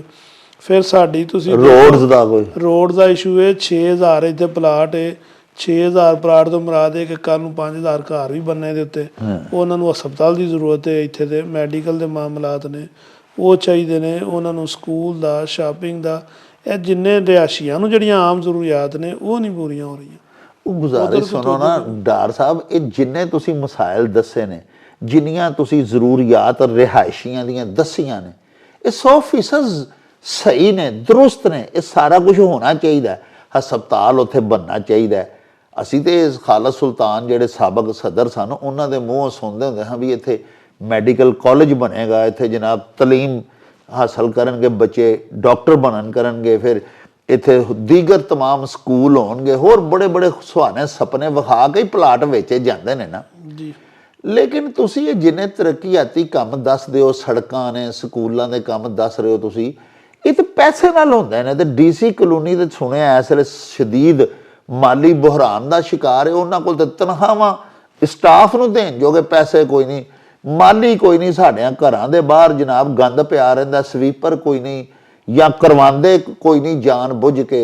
ਐਸੀ ਨਾ ਅਹਿਲ ਇੰਤਜ਼ਾਮੀਆਂ ਮੌਜੂਦਾ, ਨਾ ਉੱਥੇ ਕੋਈ ਮਾਲੀ ਹੈ ਜਿਹੜਾ ਕੋਈ ਪੌਦਿਆਂ ਦੀ ਤਰਾਸ਼ ਖਰਾਸ਼, ਐਡੇ ਖੂਬਸੂਰਤ ਪੂਰੇ ਕਲੋਨੀ 'ਚ ਪੌਦੇ ਹੁੰਦੇ ਸਨ। ਤੇ ਉਹਨਾਂ ਕੋਲ ਤਾਂ ਸਾਰਾ ਤਨਖਾਹਾਂ ਸਟਾਫ ਨੂੰ ਦੇ ਕੇ, ਸਿਕਿਉਰਿਟੀ ਸਟਾਫ ਨੂੰ ਤਨਖਾਹ ਦੇਣ ਜੋਗੇ ਪੈਸੇ ਨਹੀਂ। ਮਾਲੀ ਬੁਹਰਾਨ ਦਾ ਸ਼ਿਕਾਰ ਨੇ। ਤੇ ਤੁਹਾਡੇ ਡਿਵੈਲਪਮੈਂਟ ਕੰਮ ਉਹ ਕਿੱਥੋਂ ਕਰਾਉਣਗੇ? ਉਹਨਾਂ ਦੀਆਂ ਆਪਣੀਆਂ ਲੜਾਈਆਂ ਸਰ ਮੁੱਕਣ ਤੇ ਫੇਰ ਇਸ ਪਾਸੇ ਆਉਣ ਨਾ। ਡਾਕਟਰ ਸਾਹਿਬ, ਜਦੋਂ ਮੈਂ ਪਹਿਲੀ ਦਫਾ 2013 'ਚ ਉਹਦਾ ਮੈਂਬਰ ਬਣਿਆ ਜੀ, ਔਰ 2016 'ਚ ਜਦੋਂ ਸਾਡਾ ਟਨਿਓਰ ਖਤਮ ਹੋਇਆ ਤੇ ਸਾਡੇ ਕੋਲ ਸੁਸਾਇਟੀ ਦੇ ਅਕਾਊਂਟਾਂ ਦੇ ਵਿੱਚ ਮੁਖਤਲਿਫ 2-3 ਅਕਾਊਂਟਾਂ ਦੇ ਵਿੱਚ 1 ਅਰਬ ਤੇ 27 ਕਰੋੜ ਰੁਪਇਆ ਇੱਕ ਐਸੀ ਅਮਾਊਂਟ ਫਿਕਸ ਸੀ ਜਿਹਨੂੰ ਅਸੀਂ ਕਦੀ ਨਹੀਂ ਸੀ ਕਢਾਇਆ ਔਰ ਜਿਹਨੂੰ ਕਦੀ ਨਹੀਂ ਸੀ ਇਸਤੇਮਾਲ ਕੀਤਾ। ਉਹਦਾ ਜਿਹੜਾ ਪ੍ਰੋਫਿਟ ਬੈਂਕਾਂ 'ਚ ਆਉਂਦਾ ਸੀ ਉਹਦੇ ਉੱਤੇ ਮਾਮਲਾਤ ਚੱਲਦੇ ਸਨ ਔਰ ਸੁਸਾਇਟੀ ਹੁੰਦਾ ਸੀ। ਉਹ 1 ਅਰਬ 27 ਕਰੋੜ ਇੱਕ ਐਸੀ ਅਮਾਊਂਟ ਸੀ ਜਿਹਦੀ ਸੁਸਾਇਟੀ ਨੂੰ ਕੋਈ ਜ਼ਰੂਰਤ ਨਹੀਂ ਸੀ ਆ, ਔਰ ਉਹਨੂੰ ਕਦੀ ਕਿਸੇ ਉਹਦੇ ਬਾਰੇ ਸੋਚਿਆ ਨਹੀਂ ਸੀ ਕਿ ਅਸੀਂ ਉਹਨੂੰ ਕਢਾਈਏ। ਔਰ ਸਾਡੀ ਇਹ ਬਦਕਿਸਮਤੀ ਹੈ ਕਿ ਜਦੋਂ 2016 ਦੇ ਵਿੱਚ ਫਾਊਂਡਰ ਗਰੁੱਪ ਆਇਆ, ਉਹ 2016 ਤੋਂ ਲੈ ਕੇ 19 ਤੱਕ ਇਹਨਾਂ 88 ਕਰੋੜ ਗਾਇਬ ਕੀਤਾ। ਉਹ ਜਦੋਂ ਦੂਸਰੀ ਟੀਮ ਆਈ ਉਹਨੇ 3 ਕਰੋੜ 7 ਕਰੋੜ ਬਾਕੀ ਛੱਡ ਦਿੱਤਾ। ਇਹ ਹੁਣ ਜਿਹੜੀ ਅਗਲੀ ਟੀਮ ਆਈ ਹੈ ਇਹਨਾਂ ਪਹਿਲਾਂ 2 ਮਹੀਨਿਆਂ 'ਚ ਹੀ ਉਹ 7 ਕਰੋੜ ਵੀ ਉਡਾ ਦਿੱਤਾ ਹੈ। ਹੁਣ ਇਹ ਤੁਹਾਡੀ ਗੱਲ ਬਿਲਕੁਲ 100% ਠੀਕ ਹੈ। ਮੈਂ ਇਹਦੀ ਤਸਦੀਕ ਕਰਨਾ ਕਿ ਇਹ ਜਿਹੜਾ ਮਹੀਨਾ ਸਾਡੇ ਕੋਲ ਚੱਲਦਾ ਇਹਦੇ ਵਿੱਚ ਸਾਡੇ ਕੋਲ ਤਨਖਾਹਾਂ ਜੋਗੇ ਪੈਸੇ ਕੋਈ ਨਹੀਂ, ਔਰ ਫਿਲਹਾਲ ਤੱਕ ਅੱਜ 11 ਤਰੀਕ ਹੋ ਗਈ ਹੈ, ਸੁਸਾਇਟੀ ਦੇ ਕਿਸੇ ਮੁਲਾਜ਼ਮ ਨੂੰ ਤਨਖਾਹ ਨਹੀਂ ਮਿਲੀ। ਤੇ ਹੁਣ ਤੁਸੀਂ ਹਾਲੇ ਵੀ ਐਗਜ਼ੈਕਟਿਵ ਮੈਂਬਰ ਹੈ ਉਹ ਇਹਦੇ ਕਿ ਨਹੀਂ, ਹੁਣ ਛੱਡ ਦਿੱਤਾ ਜੀ? ਨਹੀਂ, ਮੈਂ ਇਸ ਦਫਾ ਨਹੀਂ, ਮੈਂ ਇਲੈਕਸ਼ਨ ਜ਼ਰੂਰ ਕੰਟੈਸਟ ਕੀਤਾ ਲੇਕਿਨ ਸਾਡਾ ਗਰੁੱਪ ਜਿਹੜਾ ਵੇ ਉਹ ਨਹੀਂ, ਇਸ ਵਾਸਤੇ ਕਿ ਸਾਡਾ ਇੱਕ ਮਨਸ਼ੂਰ ਹੀ ਇਹ ਵੇ ਕਿ ਅਸੀਂ ਕਰਪਸ਼ਨ ਦੇ ਮੁਖਾਲਫਤ 'ਚ ਰਵਾਂਗੇ। ਔਰ ਚੂੰਕਿ ਇਹ ਲੋਕ ਪੈਸਾ ਇੰਨਾ ਕੁ ਲਾ ਦਿੰਦੇ ਨੇ ਔਰ ਇਹਨਾਂ ਦਾ ਇੱਕ ਟਾਰਗੇਟ ਹੁੰਦਾ ਕਿ ਅਸੀਂ ਉਹਨਾਂ ਬਣਾਉਣਾ, ਇਹ ਸਾਡੇ ਲੋਕਾਂ ਦੀ ਬਦਕਿਸਮਤੀ ਹੈ ਪਾਕਿਸਤਾਨ ਦੀ ਕਿ ਇੱਥੇ ਉਹ ਜਿੰਨਾ ਜ਼ਿਆਦਾ ਪੈਸਾ ਲਗਾਓਗੇ ਉਨੇ ਲੋਕ ਜ਼ਿਆਦਾ ਮੁਤਵੱਜਹ ਹੁੰਦੇ ਨੇ, ਉਨੇ ਤੁਸੀਂ ਮਹਿਕਮੇ ਨੂੰ ਜ਼ਿਆਦਾ ਮੈਨੇਜ ਕਰਕੇ ਆਪਣੇ ਇਲੈਕਸ਼ਨ ਦੇ ਰਿਜ਼ਲਟ ਨੂੰ ਮੈਨੂਪਲੇਟ ਕਰ ਸਕਦੇ ਹੋ। ਔਰ ਇਹ ਇਲੈਕਸ਼ਨ ਦਾ ਅਗਰ ਤੁਸੀਂ ਦੇਖੋ ਕਿ ਸੈਕਟਰੀ ਨੇ ਜਿਹੜਾ ਕੀਤਾ ਹੈ ਜਾਂ ਜਿਹੜੇ ਮਾਮਲਾਤ ਕੋਰਟ ਵਿੱਚ ਚੱਲਦੇ ਨੇ ਉਹ ਇਸੇ ਵਜ੍ਹਾ ਤੋਂ ਵੀ ਚੱਲਦੇ ਨੇ ਕਿ ਇਲੈਕਸ਼ਨ ਦੇ ਰਿਜ਼ਲਟ ਜਿਹੜੇ ਨੇ ਉਹ ਮੈਨੂਪਲੇਟ ਕੀਤੇ ਜਾਂਦੇ ਨੇ। ਪਿਆਰਿਓ, ਤੁਸੀਂ ਡਾਰ ਸਾਹਿਬ ਦੀਆਂ ਸਾਰੀਆਂ ਗੱਲਾਂ ਬਾਤਾਂ ਸੁਣੀਆਂ।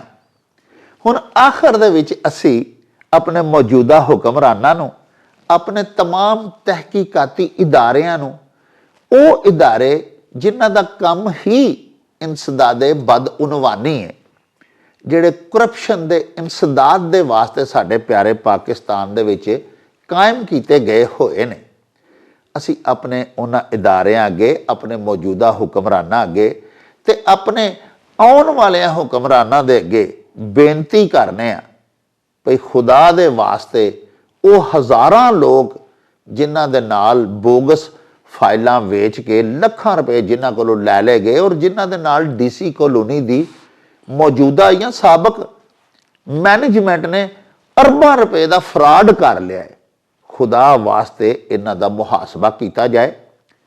ਔਰ ਜਿਵੇਂ ਕਿ ਡਾਰ ਸਾਹਿਬ ਫਰਮਾਇਆ ਕਿ ਪੂਰੇ ਪੰਜਾਬ ਦਾ, ਪੂਰੇ ਪਾਕਿਸਤਾਨ ਦਾ ਸਭ ਤੋਂ ਵੱਡਾ ਰੀਅਲ ਸਟੇਟ ਸਕੈਂਡਲ ਹੈ, ਹੁਕਮਰਾਨਾਂ ਨੂੰ ਵੀ ਖੁਦਾ ਵਾਸਤੇ ਇਹਦੇ ਵੱਲ ਗੌਰ ਕਰਨਾ ਚਾਹੀਦਾ ਹੈ। ਔਰ ਜਿਹੜੇ ਹਜ਼ਾਰ ਮਜ਼ਲੂਮ ਲੋਕ ਨੇ ਜਿਨ੍ਹਾਂ ਨਾਲ ਫਰਾਡ ਹੋ ਚੁੱਕਿਆ, ਉਹਨਾਂ ਦੀ ਕੋਈ ਆਵਾਜ਼ ਸੁਣਨੀ ਚਾਹੀਦੀ ਹੈ, ਉਹਨਾਂ ਦੇ ਵਾਵੇਲਾ ਦੇ ਉੱਤੇ ਕੰਨ ਧਰਨੇ ਚਾਹੀਦੇ ਨੇ ਔਰ ਜ਼ਾਲਮਾਂ ਦਾ ਮੁਹਾਸਬਾ ਕਰਨਾ ਚਾਹੀਦਾ ਹੈ। ਪਿਆਰਿਓ, ਇਹਦੇ ਨਾਲ ਹੀ ਹੁਣ ਸਾਨੂੰ ਦਿਓ ਇਜਾਜ਼ਤ। ਰੱਬ ਰਾਖਾ ਤੇ ਅੱਲਾ ਬੇਲੀ।